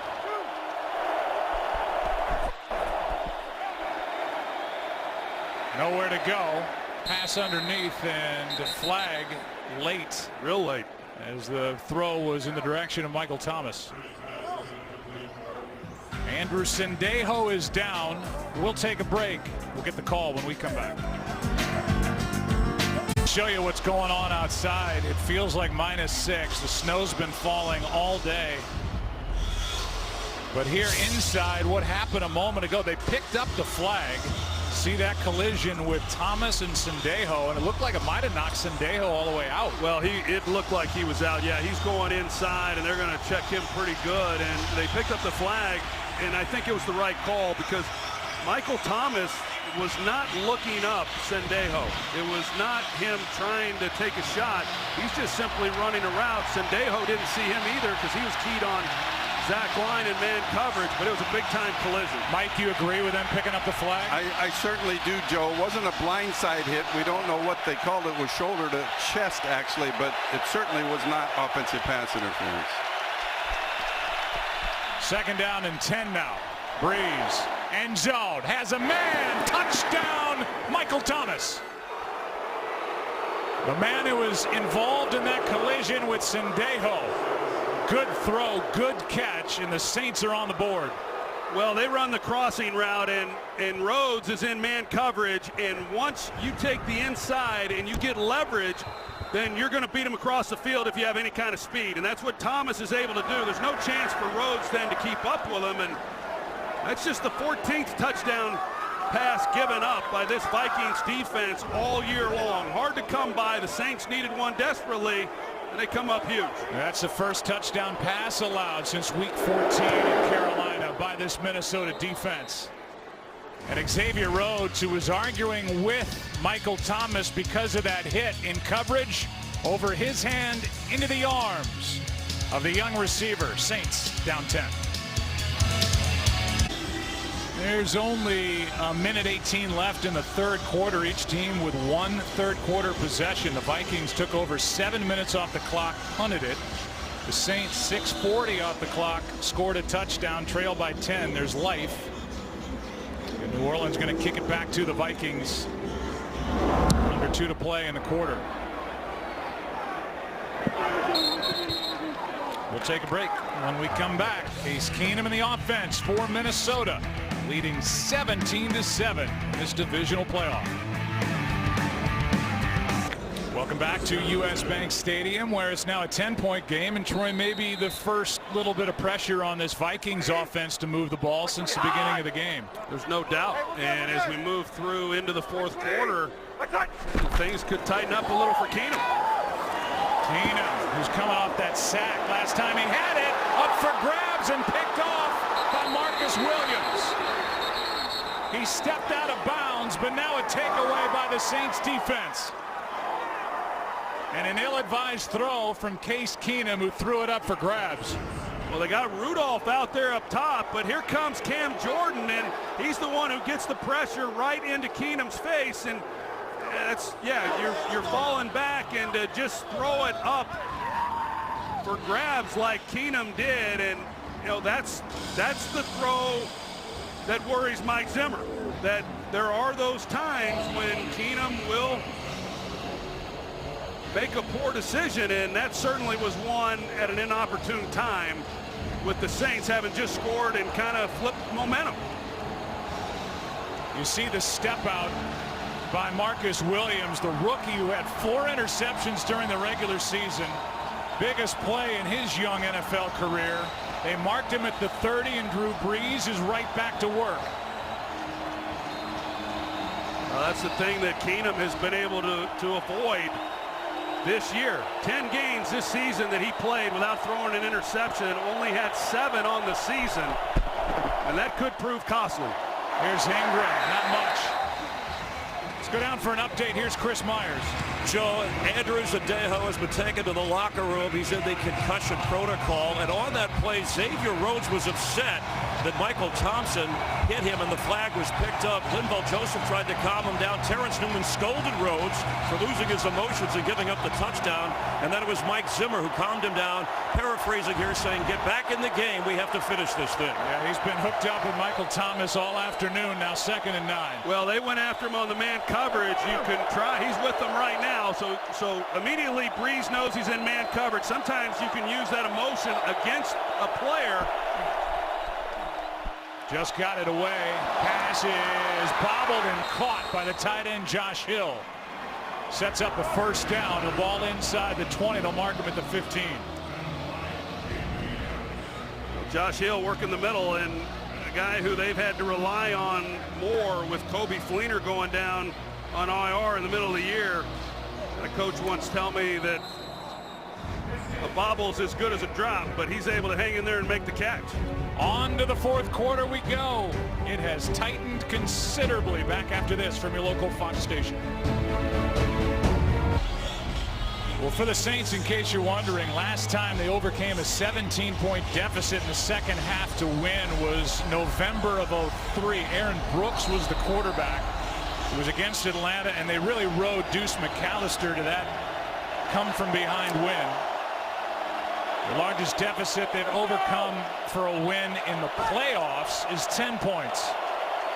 Something tells me the Falcons weren't as good on defense as these Vikings. Kamara gets it on the toss. Gets around Robinson. Gets around Kendricks and steps out of bounds. The Saints trailed 17-0 with a minute 23 left in the third quarter. They're down by 10 now, and they're in a great spot here, 2nd and 4. Like we talked about, I mean, it's not insurmountable when you are down 10 points, but against this defense, you kind of get the idea that if you just run the ball, be safe with the ball, punt when you don't get first downs, you're going to be hard to beat, and they have been all year. It's been a good formula, but Case Keenum had the interception on an ill-advised throw. Here's Kamara out on the edge. First down and more. Sets up a 1st and goal from just outside the 1. A gain of 6. Anthony Harris on the stop. And this loud stadium is awfully quiet now. Player is down along the sideline. It's Xavier Rhodes, the all-pro corner, as he was getting blocked by Michael Thomas and then got plowed into by Kamara. Well, he was banged up. He was on the injury report coming into this game, and he looked good during the week in practice, and he looked good on Friday, but getting involved in that tackle, slow to get up. Take a break. 1st and goal when we come back. Xavier Rhodes goes under the tent. They look at him. One of the best corners in the NFL is out. The ball is at the 2. 1st and goal.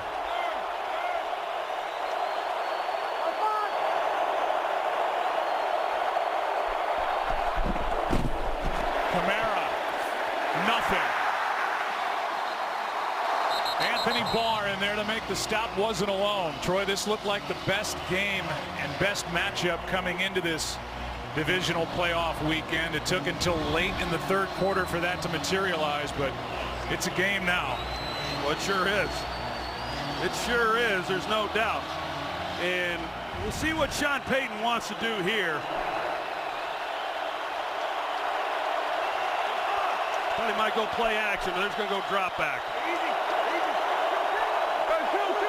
Now we see they move Kamara into the backfield. Fake toss, pass, caught, touchdown Saints. Michael Thomas. And the second-year pro's got his 2nd of the game.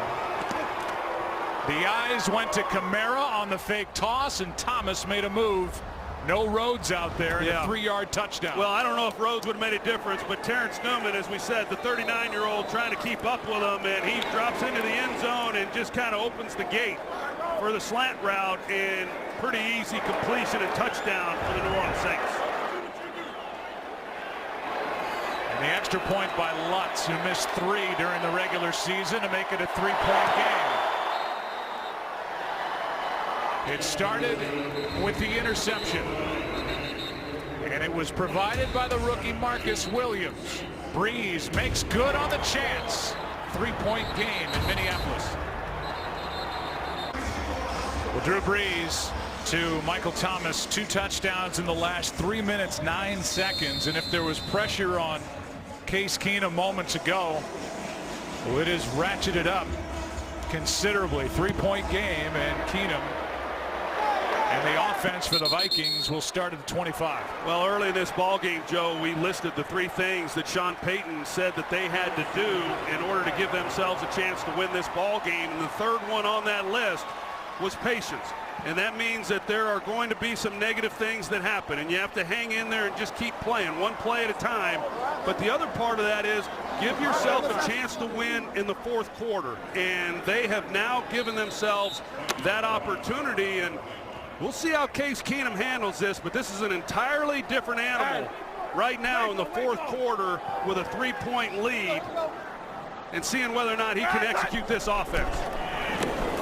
Latavius Murray with a nice start to the drive. Out to the 39.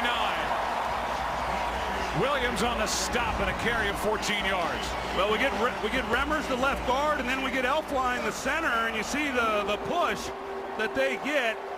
And then Berger, the right guard, and creates a nice lane for Latavius Murray.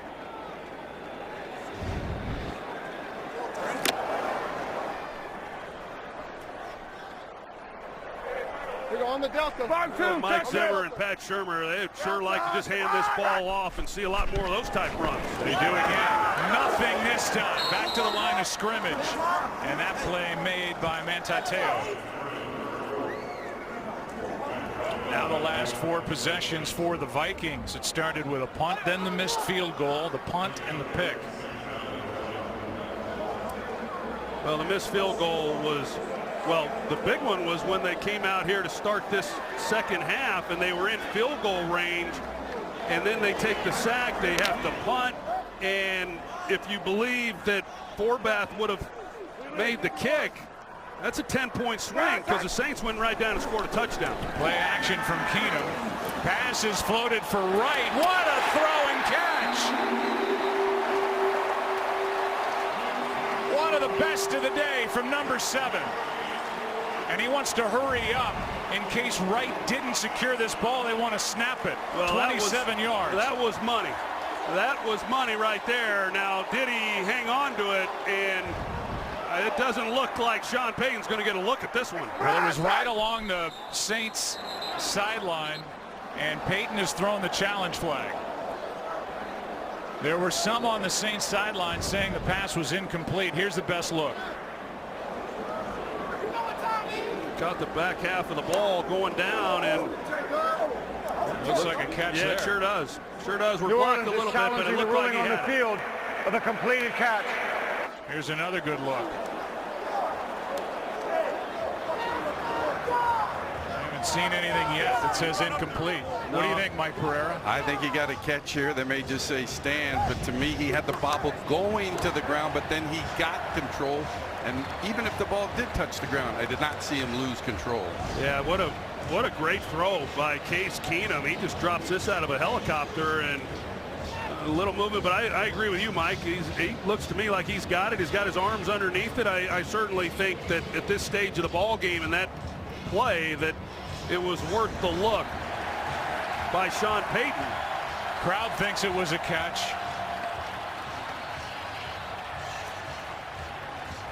I'm not sure that they, like you said, Joe, it was along their sideline, so they got a chance to see it as it unfolded, but I doubt anybody really got a look to give Payton much direction on what he should do.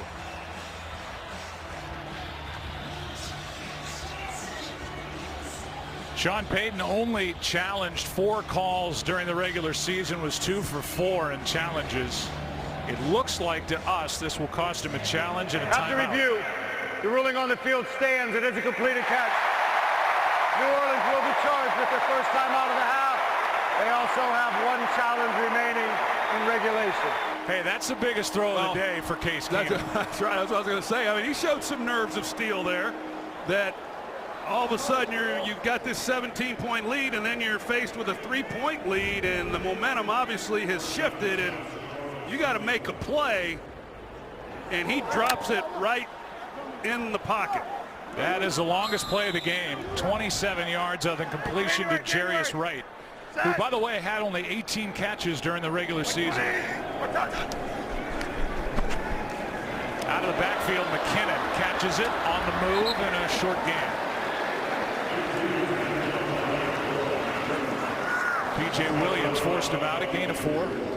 Talked a lot about Stephon Diggs and Adam Thielen and how good they have been, and Jarius Wright, I know he hasn't done a whole lot the last couple of years, but there was a time he was a real contributor for this Vikings offense. In the backfield, McKinnon breaks a tackle. Ends up getting back to the line of scrimmage, and the first guy there was Cam Jordan, who got through, couldn't bring him down. 3rd and 6. Yeah, there was a takedown. It looked like Rashad Hill, the right tackle on Cam Jordan. I expected to see a flag, but Cam Jordan did too. 3rd and 6.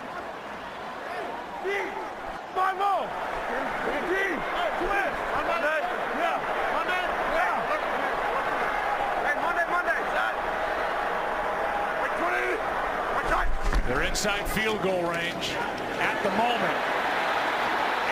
Just able to get rid of it is Keenum, and that's big. They call it an incomplete pass as Jordan was all over him.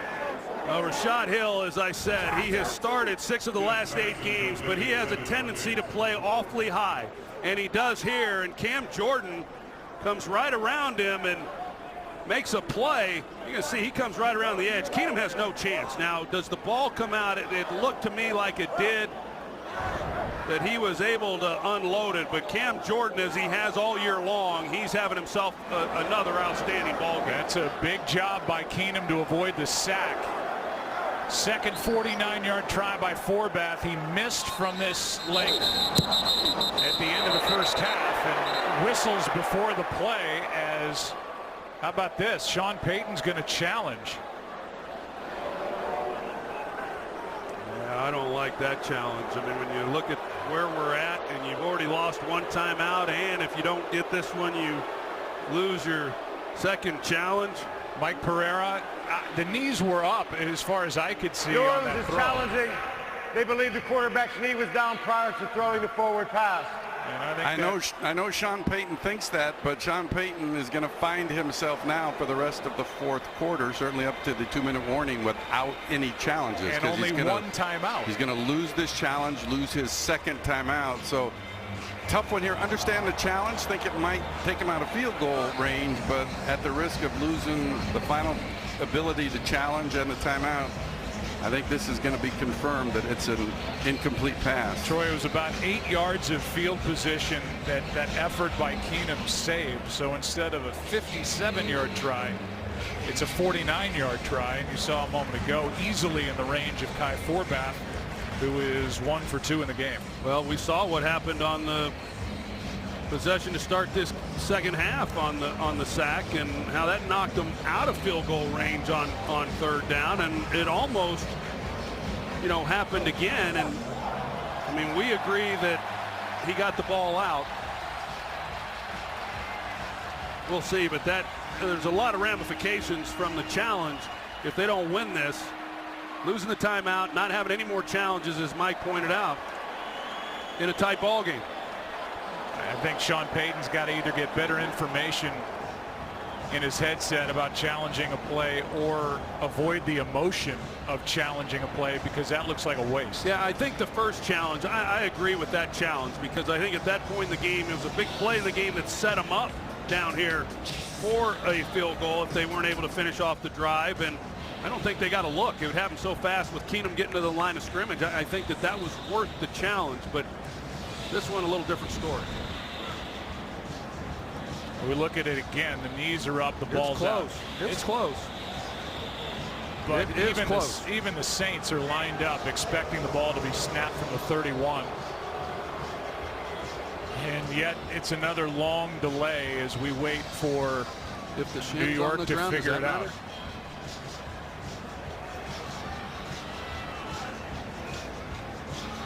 Before a 49-yard try. And here comes Steratore.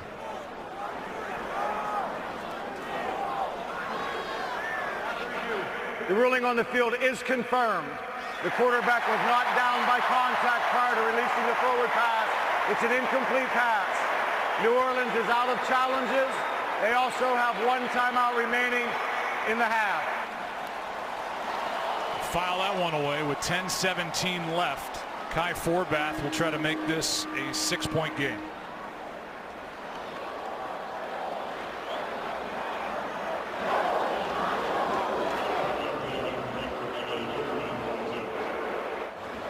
So he's had a long time to think about it after hitting it, but the challenge flag was thrown by Payton before the snap. Yeah, you said it. I mean, a lot of time, and now he's taking some warm-up kicks, and he looked like he's been out of sorts, just kind of wandering around, trying to occupy himself. And, you know, hey, we talked about Case Keenum and the nerves that he's feeling coming into this playoff game. I can guarantee you, Kai Forbath, you know, he kicked in 2012 for the Redskins with 2 extra points in that game, but this is relatively new for him, too. 10 games with the Saints in 2015, now trying to make it a 6-point lead for the Vikings. And he hits.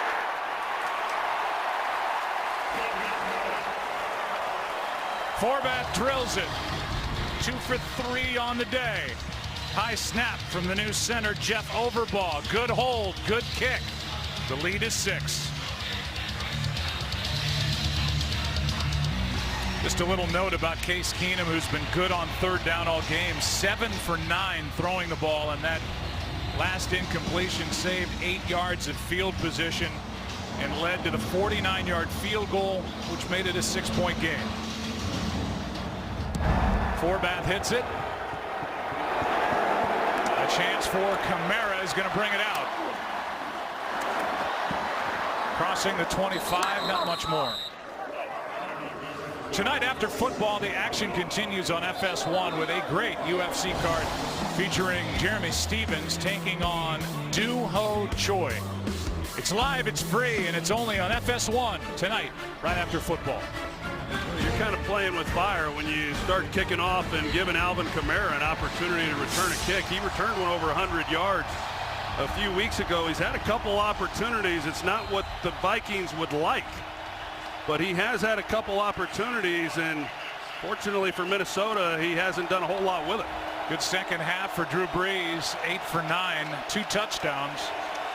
Compared to the 2 interceptions in the first half, one of those was deflected. From the 27.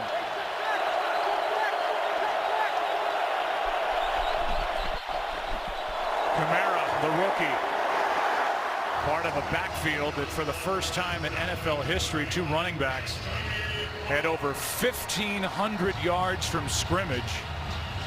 Kamara and Ingram, and Kamara here brought down by Barr after a gain of 3. Well, not a bad start on first down, but as expected, the yards on the ground for New Orleans have been hard to come by.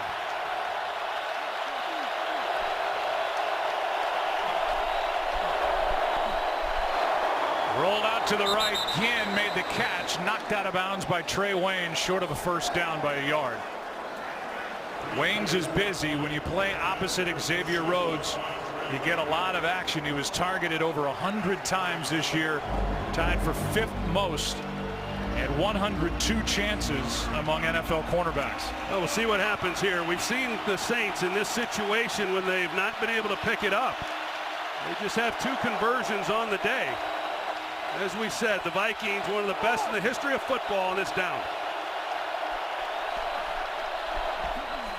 This is going to be a double pass. Snead throws, pass incomplete for Kamara.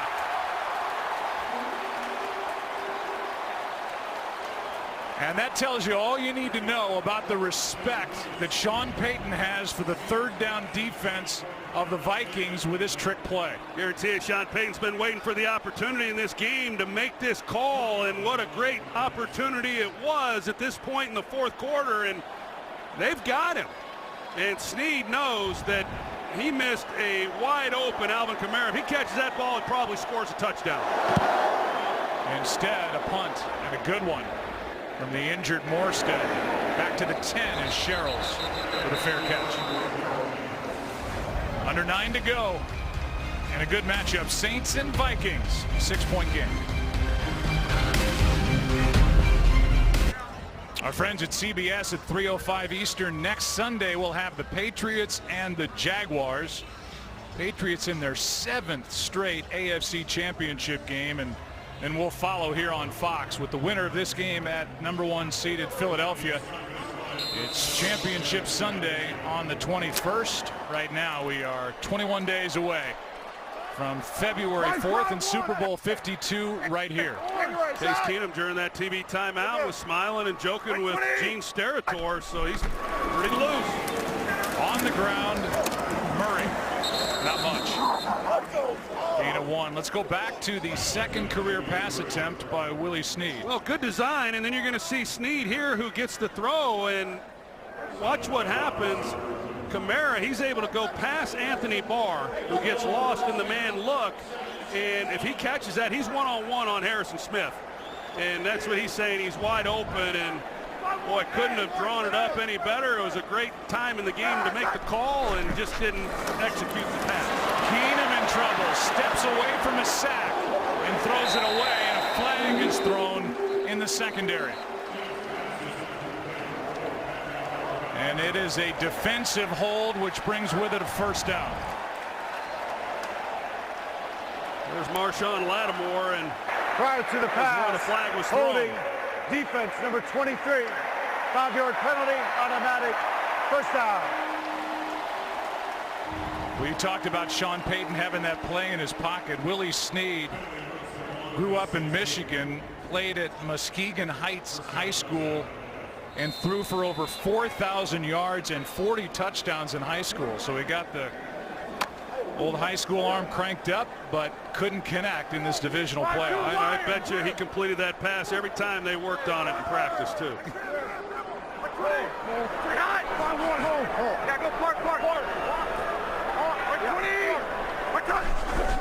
From the 16, Keenum throws, pass incomplete. Wright didn't have his head around with Williams in coverage, and Keenum ends up on his back. Starting to get a little pressure on him now. And, you know, we've talked about Cam Jordan. We've shown the disruptive force that he has been, but we're seeing Keenum, he's taking some hits. He's been forced to get the ball out when he hasn't really wanted to, and you see the dropbacks and the knockdowns and the hits. So they've gotten after him a little bit.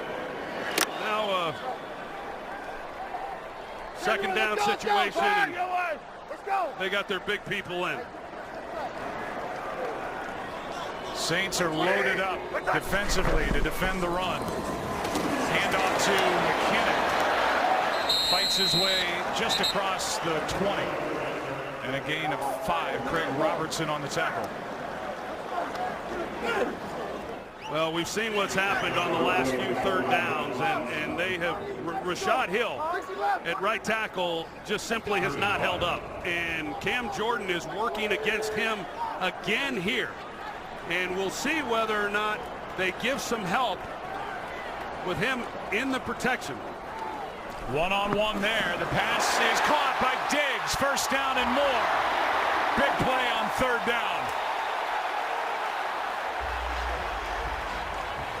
And now Case Keenum is 8 for 10 on third down. Well, Ken Crawley, he's in man coverage on Stephon Diggs, and you see when you're in man coverage and you've got those crossing routes, and that's what Vikings and every other offense in football like to do, navigating the bodies in order to stay in tight coverage is almost impossible. They've hit him on that a few times. Let's go.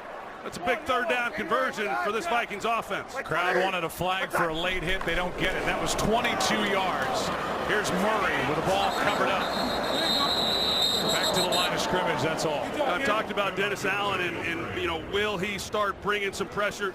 Not necessarily right here, but when you're looking at a 6-point game, a field goal is huge. So as they start to creep in, if they do, I would expect some calls by Dennis Allen to try to create negative plays, because they cannot afford to make this a two-possession game. Latavius Murray's under 3 yards of carry. Wide receiver screen for Diggs. Good blocking, first down, but a flag comes in.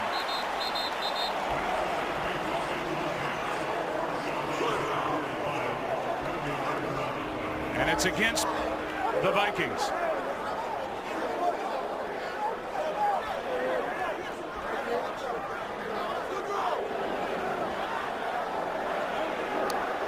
We'll see what the call is. We'll get it from Steratore. Illegal block in the back. Offense number 82. 10-yard penalty from the spot of the foul. Replay, second down.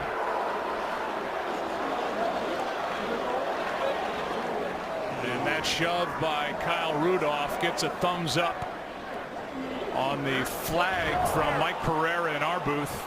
He says good call. Yeah, I think that Rudolph, he came off the ball, and had he have just gathered himself a little bit, you know, easy to say after the fact. You don't know where the receiver is with the ball, but it looked like he probably didn't have to do as much if he just handled it a little bit differently. But a big gain gets negated, and now they're looking at second and long.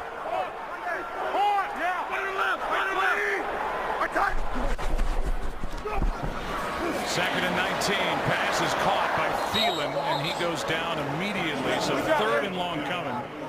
Teo there to tap him down, a gain of just 5. Well, you get to third and long, and you know, just the odds of converting these are not good. I mean, let's be honest. It's hard to do, and this is an offense that has been really good on third downs throughout the season. But in this situation, Pat Shurmur trying to dial something up that gives them a chance. But Keenum, a punt is not a bad thing here. He's just got to be real smart with the football.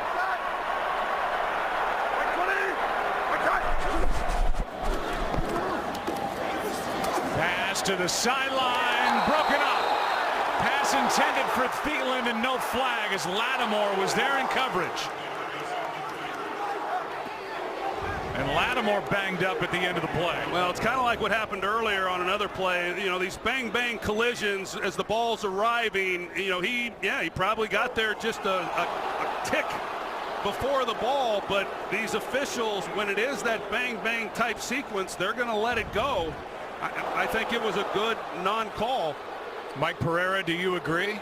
Excellent, and that's what they have been told. If it's that close, that it's only a foul in slow motion. If it's that close, let it go. This one's blocked and recovered at the 40. A special teams play as Taysom Hill, a third-string quarterback, came in and blocked it right off the foot of Ryan Quigley. That's his first block of the year. Taysom Hill, he started playing special teams a few weeks back late in the season, and he gets a jump off the ball. And oh no, it was Johnson. Hill off the edge and Johnson up the middle. And I don't know if Quigley had to avoid Taysom Hill, but it's Johnson getting the left hand up. And what a play by George Johnson, the free agent from Rutgers. Yeah, well, George Johnson, he didn't join the team till the last 3 weeks of the season, and he makes a huge play. He was able to just bust right through the middle. I think the edge pressure from Taysom Hill, you know, certainly didn't help things, but George Johnson, he got back there, and there was no chance to get that ball off. Now Breeze looked like he wanted to launch. Off his spot, the pass is caught, and now inside the 30 is Ted Ginn, and he's wrestled down to the 25. It's a 6-point game, and the Saints have the football with a first down at the Minnesota 25. There's some contact at the top of that route too. There's a whole, it's like bumper cars out there. Because Breeze is out of the pocket, there would be no call, but you see Gideon, he comes across, and he looked like he got his fingers a little bit on that ball. It did. Out of the shotgun, Breeze steps into it, pass caught, Ginn again. He's been busy. He gets about 9. Trey Waynes on the tackle. Watch Taysom Hill on that effort, trying to block the punt. He doesn't get there, but somehow avoids a penalty, not slamming into the body of Quigley. And I don't think there's any doubt that pressure by Hill bothered Quigley, stepped inside, and Johnson got his hand on the punt. Yeah, he, you know, when we saw it in real time, I was with you. He got back there so fast and was right there in the area that you know, you thought that he was the one who got the hand on it. Great job by the special teams. Ingram falls down but untouched, and they're going to give him a first down. You know, Mike Westfall, he joined this team in the middle of the year, or Westhoff, excuse me, he joined this team in the middle of the year, and what an accomplished special teams coach he is, and he's improved this group dramatically in every area. He's a hired gun by Sean Payton, and boy, they needed a play, and they came up with a big one.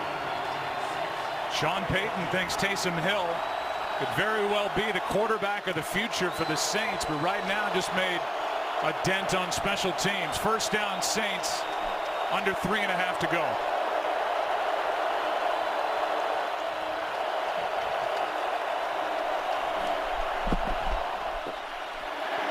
End zone. Pass is caught for the touchdown, Kamara.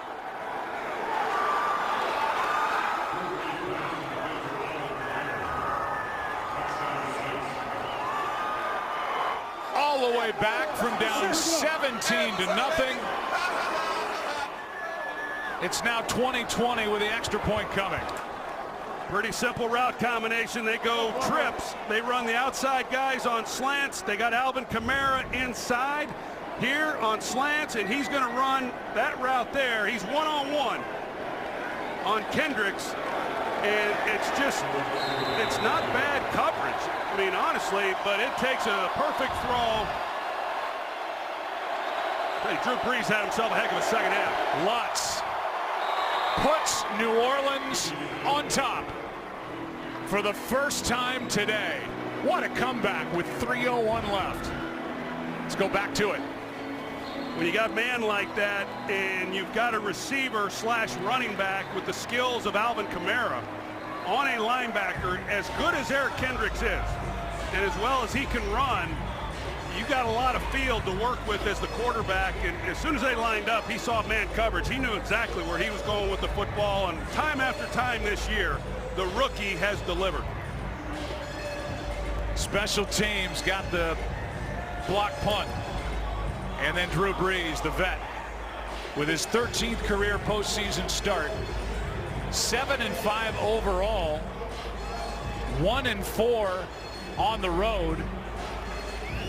And I don't know, Millie is talking to Commissioner Roger Goodell, and maybe if the Vikings extend their run, she'll be here for Super Bowl 52, but there's going to have to be work done now by Case Keenum, Troy, and well, what a story that would be. What a story he is. Alvin Kamara, who joins Gale Sayers in 1965, is the only other rookie to have 5 or more rushing touchdowns, 5 or more receiving touchdowns, and a kick return for a touchdown. He's just a dynamic athlete, and they went right to him. He's a great player, and the things that he's able to do, watching him this year, he's a great runner, as we know, but he does things as a receiver, not so much on that play, but other things within routes that you just simply do not see from young players. He's terrific, and hats off to Mickey Loomis and Jeff Ireland for the draft class, including Alvin Kamara this year. It's all out in front of this offense for the Vikings. Pass is caught over the middle by the tight end Rudolph, but a short gain of just 4. Well, Case Keenum, this is what you've been living for, and the opportunity to show that you belong. And there's a lot of things working in your favor. You got the clock in your favor. You've got 3 timeouts, and just execute the offense the way you have all year. 2nd and 6. The screen isn't there. Keenum gets loose. Good effort, but short of a first down by a yard. But Keenum avoided a sack, as Manti Te'o is there for the stop, a yard short of the first down. You know, they went a period during the regular season where, you know, he didn't get sacked hardly at all. And then the last part of the year, he was getting hit a lot, and he has saved this offensive line a few times. Handoff for the first down to McKinnon. And we are at the 2-minute warning. A game that can't get much better. Vikings with the ball, down by 1. 2 minutes left. For the first time, the Vikings trail in this game. 2 minutes left. See the career-long field goal for Kai Forbath. Different circumstances, no doubt. Talked to Mike Zimmer. He said about the 35-yard line is where I feel good with Forbath. That's about 30 yards away.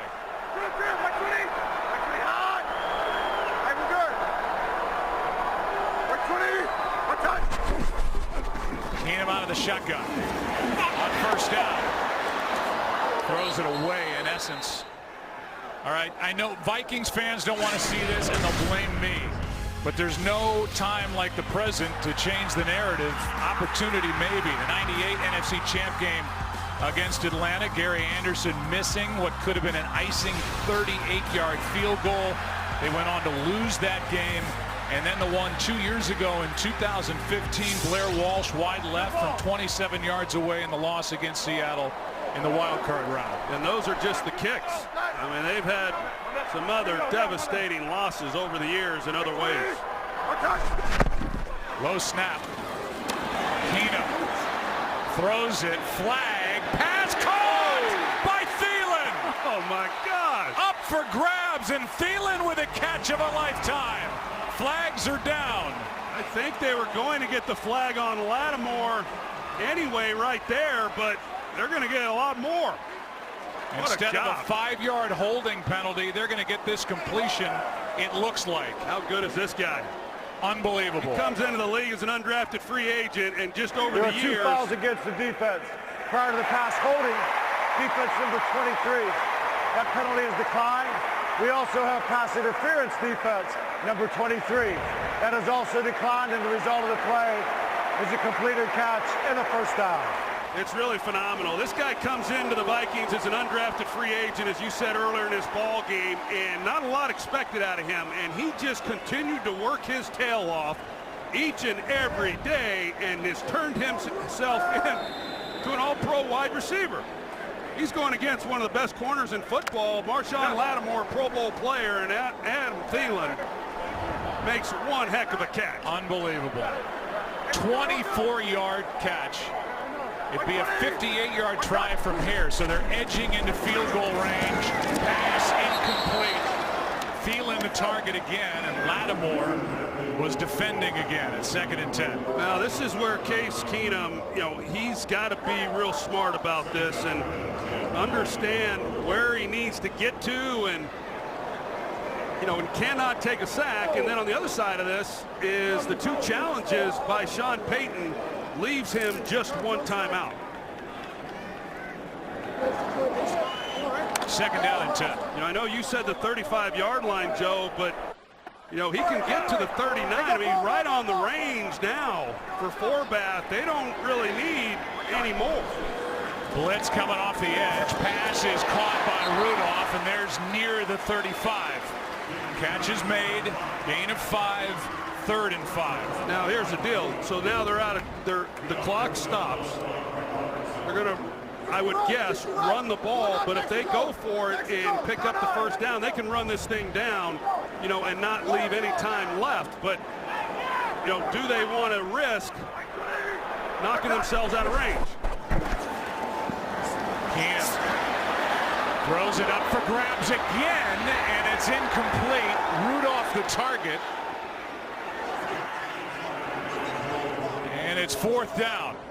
That was a dangerous throw again. Yeah, it was, and yet you got to realize, as I said, that you got to get the ball out, and you just can't take a sack. So, yeah, close, but they give Forbath an opportunity. Assuming he makes this, they're going to leave time on the clock for Drew Brees as well. It'll be a 53-yard try. 2nd NFL game for the guy snapping a Jeff Overball.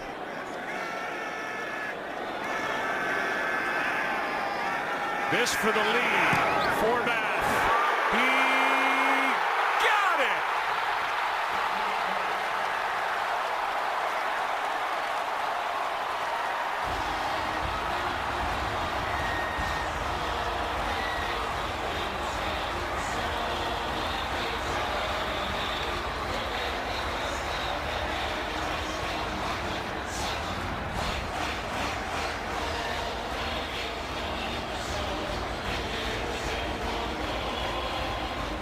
Doubt he just splits the uprights with it, and that's a high Forbath. You see Case Keenum and his reaction, and of course Adam Thielen makes the great catch. But what a job by Case Keenum in that situation, and you're down, and you got to come down and get some points to retake the lead, and now with plenty of time, this defense that we have bragged on all year long and throughout this game, will they be able to make a play? It'll be the number 2 offense against the number 1 defense. With a trip to the NFC Championship game on the line. Forbath.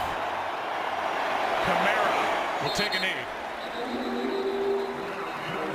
Troy, I think both head coaches have what they want. Game's on the line. Drew Brees on the field for Sean Payton. And this defense on the field for Mike Zimmer of Minnesota. I think you're right. I think if you asked each of these coaches, with the game on the line, what units do you want on the field? There's no question Sean Payton would say, I want the game in Drew Brees' hands. And Mike Zimmer, he's been coaching this defense since he got here 4 years ago. They're one of the best, if not the best, in football, and have been for a few years, and it is game on. What a second half for Drew Brees. 23-21 Vikings. Here we go.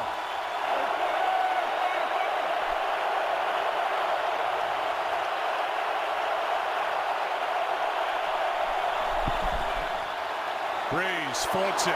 Thomas incomplete. The only team to overcome a 17-point deficit in the final 17 minutes of a playoff game to win, the New England Patriots in last year's Super Bowl. That's what Drew Brees and the Saints are trying to do. Down at 1 point, 17-0, now down by 2. Well, they better block up 97, Everson Griffin, because these tackles with this noise are going to have a problem. Here he is on the edge. With Danielle Hunter on the other side. Brees underneath, pass caught. That's the tight end Hill. And the focus will shift to Will Lutz, the place kicker for the Saints. He's missed from 58 in this game. He hit from 57 last week. That means the 39-yard line of the Vikings. They were in zone coverage the last play. They go man now. Brees, pass, caught, Ginn, out of bounds. And they are knocking on the door here already at field goal range, a gain of 11 with 55 seconds left. Well, Mackenzie Alexander here, he's playing such soft coverage. He's like he didn't quite get the call, so he doesn't come up and challenge Ginn. Of course, you know, Ginn is one of these burners. You got to respect that speed as well, but that's why Ginn was as open as he was.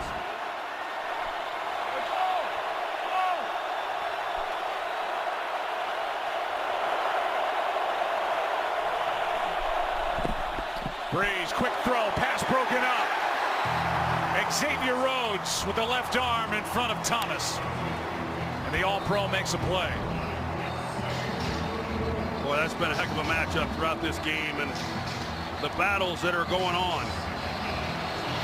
That's a great play by the All-Pro, Xavier Rhodes. Well, Joe, what are they looking at? They only need about 6-7 yards. Yep. In order to give Lutz a shot, and we'll see what Zim, if he wants to try to make Brees get the ball out quick, but they're playing coverage right now. They're showing a two-man look. Pass is off the left hand of Thomas. That battle with Rhodes continues. They had Kamara split out wide to the right. But the throw was for Thomas. There's Will Lutz, second-year pro out of Georgia State, thinking about what might be headed his way. Well, Mike Zimmer on the last 3 defensive snaps, he's given 3 different coverages and has not brought anything yet.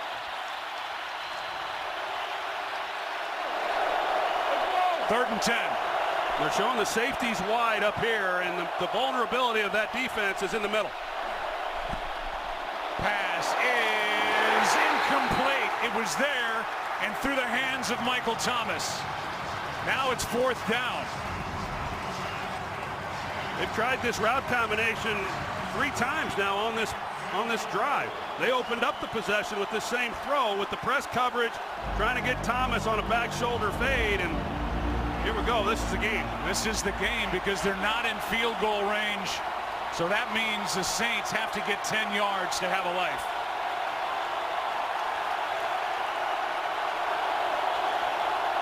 The red line is where they want to go for the field goal try. 4th and 10.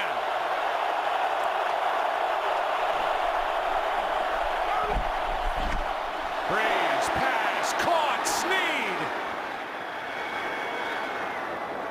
The 33-yard line. And now with 40 seconds left, the conversion, biggest throw of the game by Drew Brees, and it was perfect. It was perfect, and they played 2 deep safeties. They got man coverage across, and then you got to just win if you got the one-on-one, and they're able to get Willie Snead on a 7 route, basically a corner route, and Brees hangs in there. He's got ice running through his veins and delivers a perfect ball. 13 yards on 4th and 10. It would be a 51-yard try from here. Sideline, Ginn out of bounds just inside the 30. So they're taking a little bit of the edge off for Will Lutz.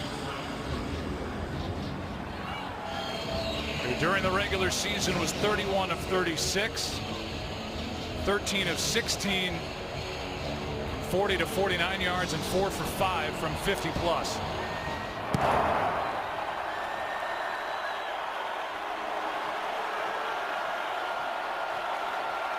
got to believe, I've been expecting to see it. I've got to believe that Mike Zimmer is going to come after him, but he's still showing coverage. Blitz here. Pass is caught. It's Michael Thomas. And the clock is stopped with 30 seconds left as the Saints I believe use their final timeout. Please set the game clock to 33 seconds. 33 seconds, please. They're going to put 33 seconds on the clock. It was the Vikings that took the timeout on defense, and that was close. And if there's a review, it will not come from the sideline. It will come from the booth. Well, they'll take a look at it, and it looked like I didn't think I saw enough there that to suggest it wasn't a catch. Previous play. So the Saints are able to hang on to their timeout as Minnesota took it.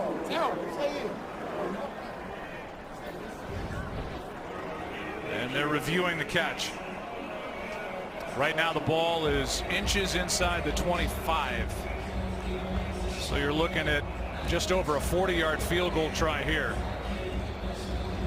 Previous play was 2nd and 6 from the 29, ruled a 5-yard catch.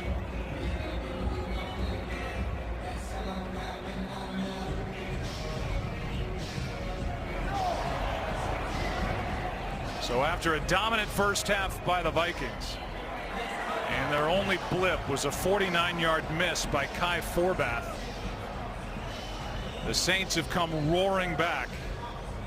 An interception played a key role, delivered by Marcus Williams, the rookie safety. And Sean Payton and Drew Brees, they have the Saints in position to win the game. Yeah, and what does Sean Payton want to do here? 3rd and short. You still got a timeout. Still got a timeout. And if they pick up the first down here, then they're able to run this clock down to nothing and kick the field goal to win it.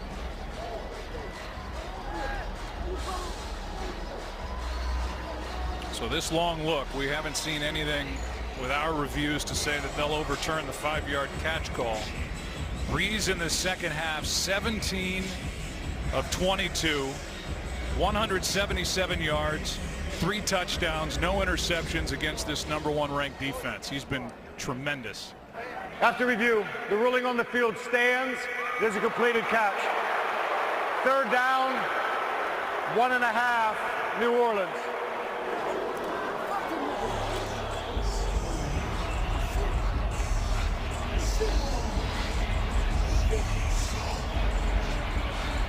Looks like it's a long one. They're saying 3rd and 1, but I got to believe Sean Payton's going to keep this ball on the ground.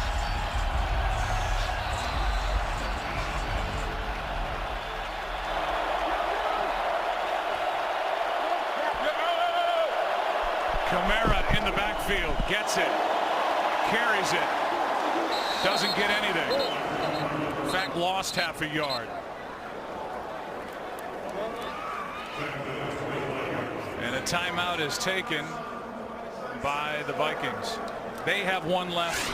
The Saints have 1 left. Let's give you a recap. Sendejo with an early interception. 2 picks in the first half for Drew Brees. Latavius Murray with a touchdown rush. But the Saints started their comeback late in the 3rd quarter. A block punt led to this by Alvin Kamara. A moment ago, a big field goal hit by Kai Forbath of 53 yards for a 2-point lead. It's been a tremendous second half, and now here comes Will Lutz. 29 seconds left. 43-yard try for the lead.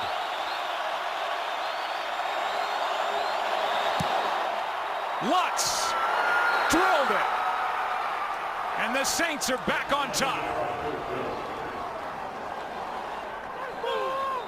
And so 25 seconds left. And this game is not over with a timeout remaining for Case Keenum and the Vikings. Well, that was perfect execution in Lutz. He delivers it perfectly, just splits the uprights, never a doubt whatsoever. And yeah, there's still time on the clock. They're going to have to give Keenum a little better protection than he has had here on recent possessions. He's been having to run around. They've got to be able to get some chunks at some point with very little time. That's the third lead change over the last 2 minutes 36 seconds, and Drew Brees has shown his experience, his brilliance. Number 3 in the all-time passing yardage list with over 70,000 yards in his sure-to-be Hall of Fame career, and he and the Saints now lead by 1.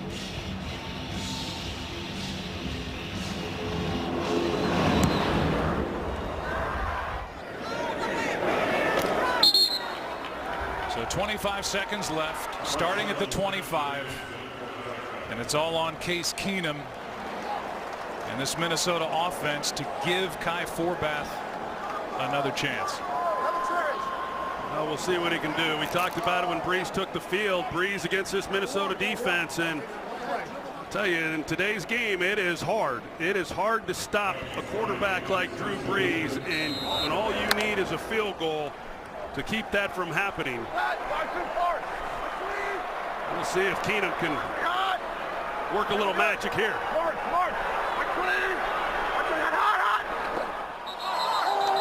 And now no snap by the center, Pat Elflein. Ball start. Offense number 74. 5-yard penalty. First down. Everybody moved on the line except for Elflein didn't snap it.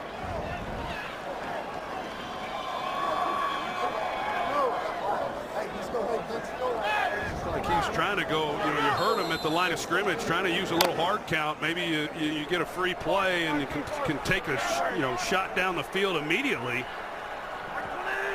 Instead his own guys move. 1st and 15. Pass to Diggs. First down. They got to use a timeout, I would think.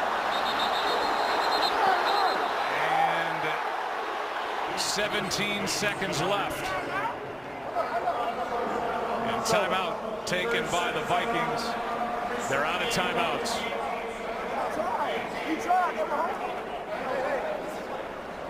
They need 20-25 yards to give Forbath a chance with 18 ticks remaining, down by 1. And either they're going to catch the ball and get out of bounds and stop the clock, but if it's inbounds, they either have to get down or score a touchdown. But to get into range for a field goal and with a running clock, you see the green line there where they got to get to, it will be hard to get up there and get set and stop this clock with a running clock. Pass to the sideline, nothing there. The receiver right had fallen down. Rudolph was, I guess, the closest to it. 14 seconds left. Yeah, I think that he's trying to, that was a timed throw. He's trying to get it in there to Jarius Wright. Wright falls coming out of it, thinking maybe they can get one on the boundary and catch it and then still have another play. Yeah, clearly New Orleans is going to do all they can to keep this ball funneled back to the field.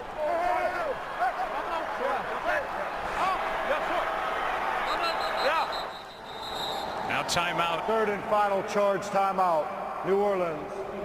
Taken by the Saints. Said this earlier, the largest lead the franchise's postseason history given up in a loss for the Vikings, 14 points. This would eclipse that. And the largest deficit overcome for a postseason win for the Saints in their franchise history is 10 points. The Saints franchise started in '67, 1-6 in the playoffs on the road. Saw Drew Brees. He can hardly stand to watch. Pacing over there on the sidelines. I know the feeling.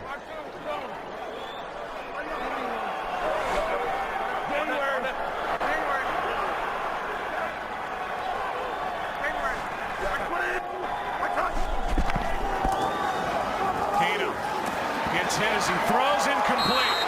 And more pressure. Sheldon Rankins came through. And now 10 seconds remain. in what could be a heartbreaking loss for the Vikings and a thrilling come from behind win for the Saints. Winner goes to Philly.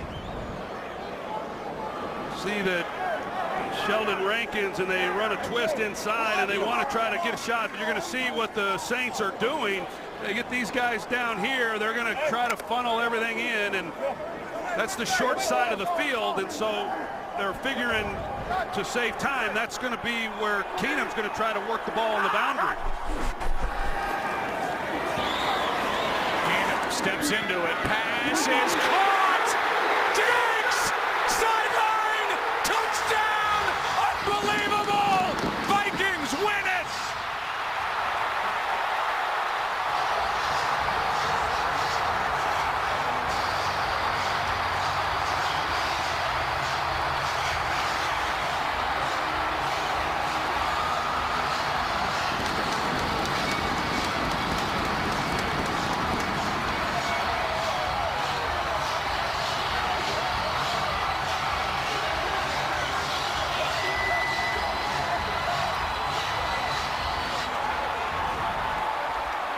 See Marcus Williams here. He has a shot. I'm not sure really what he's thinking, Joe. He comes in, he's got him dialed in, and all he's got to do is make a play.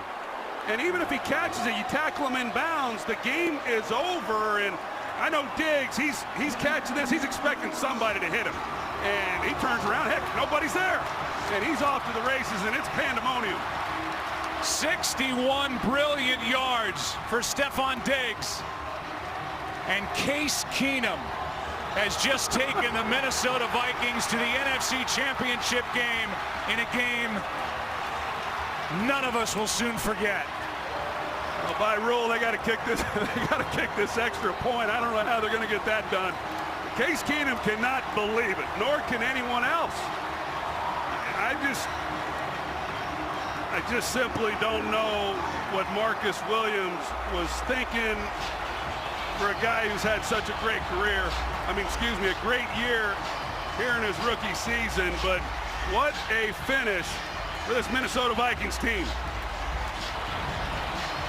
Incredible. Game manager, journeyman. How about NFC champ game quarterback now? Case Keenum, incredible.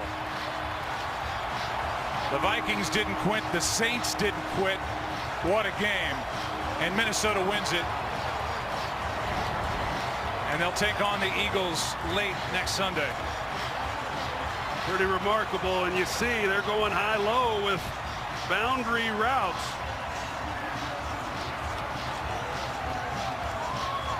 Wow. We talked about all the tough losses that this organization has had over the years, and to have the improbable happen here today. Really imagine how happy Mike Zimmer is. And Pat Shurmur. Pretty unbelievable. 3 of the 4 remaining teams that are left in the tournament have never won the Super Bowl. And we're going to have championship game quarterbacks named Keenum, Foles, Bortles, and Brady. What a weekend next week. Mike Pereira. Yeah, you know, they're actually reviewing this play. You do have to kick the extra point in regular time, not in overtime. But Gene Steratore is still overlooking at the play. And obviously what they're reviewing is to make sure that he didn't step out of bounds, which he didn't. But right after he makes the announcement that it is a touchdown, then they'll have to, as Troy said, somehow get teams lined up to kick an extra point. And somehow, I don't know how this delay could take this long. Here's the call. After review, the ruling on the field is confirmed.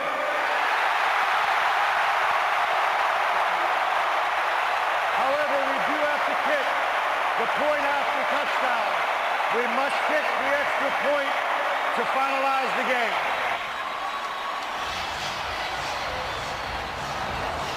Stephon Diggs up to get it, down the sideline and in. And the Vikings are going to the NFC Championship game for the first time since they were in it, losing in heartbreaking fashion in overtime in New Orleans to the Saints back in the 09 season.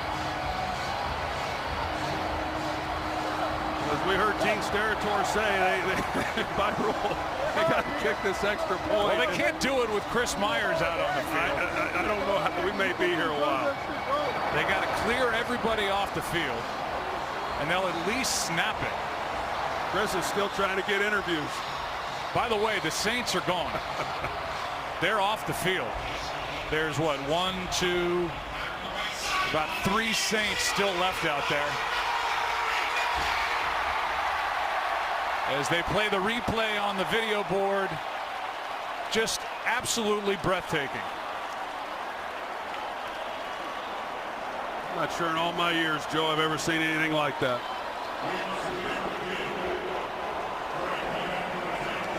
So they make the announcement that they're going to have to snap it one more time. And the Saints will not be out there.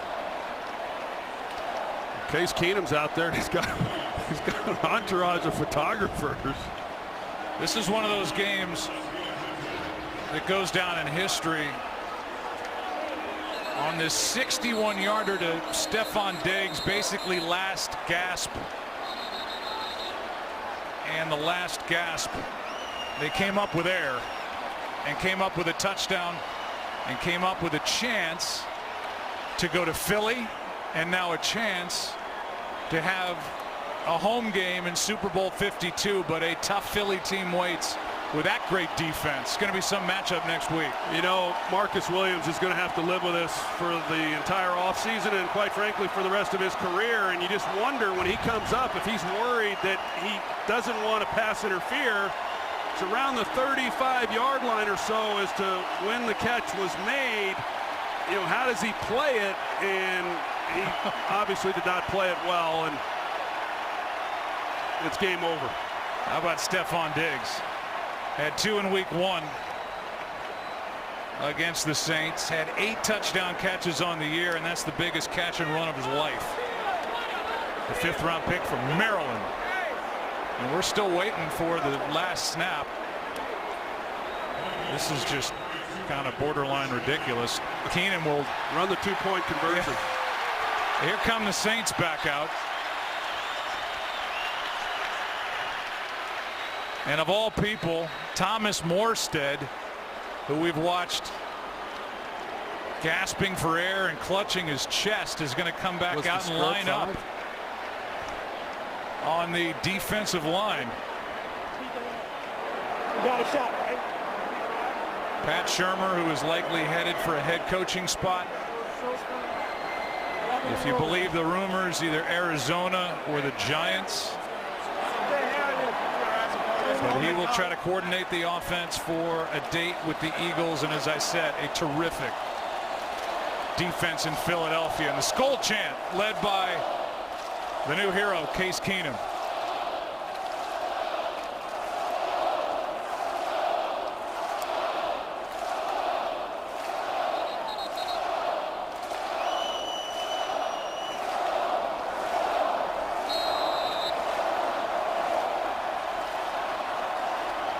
The most anticlimactic moment in the history of the NFL. 4 lead changes over the final 3 minutes, 1 second. Diggs, Keenum, the heroes, and the Vikings are moving on.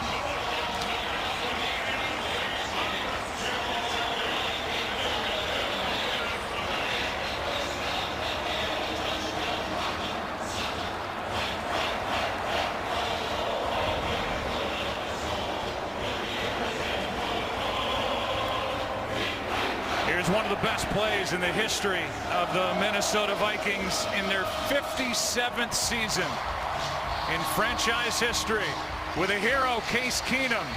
Here's Chris Myers. Joe, the Vikings waited a long time for this. Adam Thielen, they had to wait a little longer for that final snap. But first of all, congratulations, the game of your life, the throw of your life.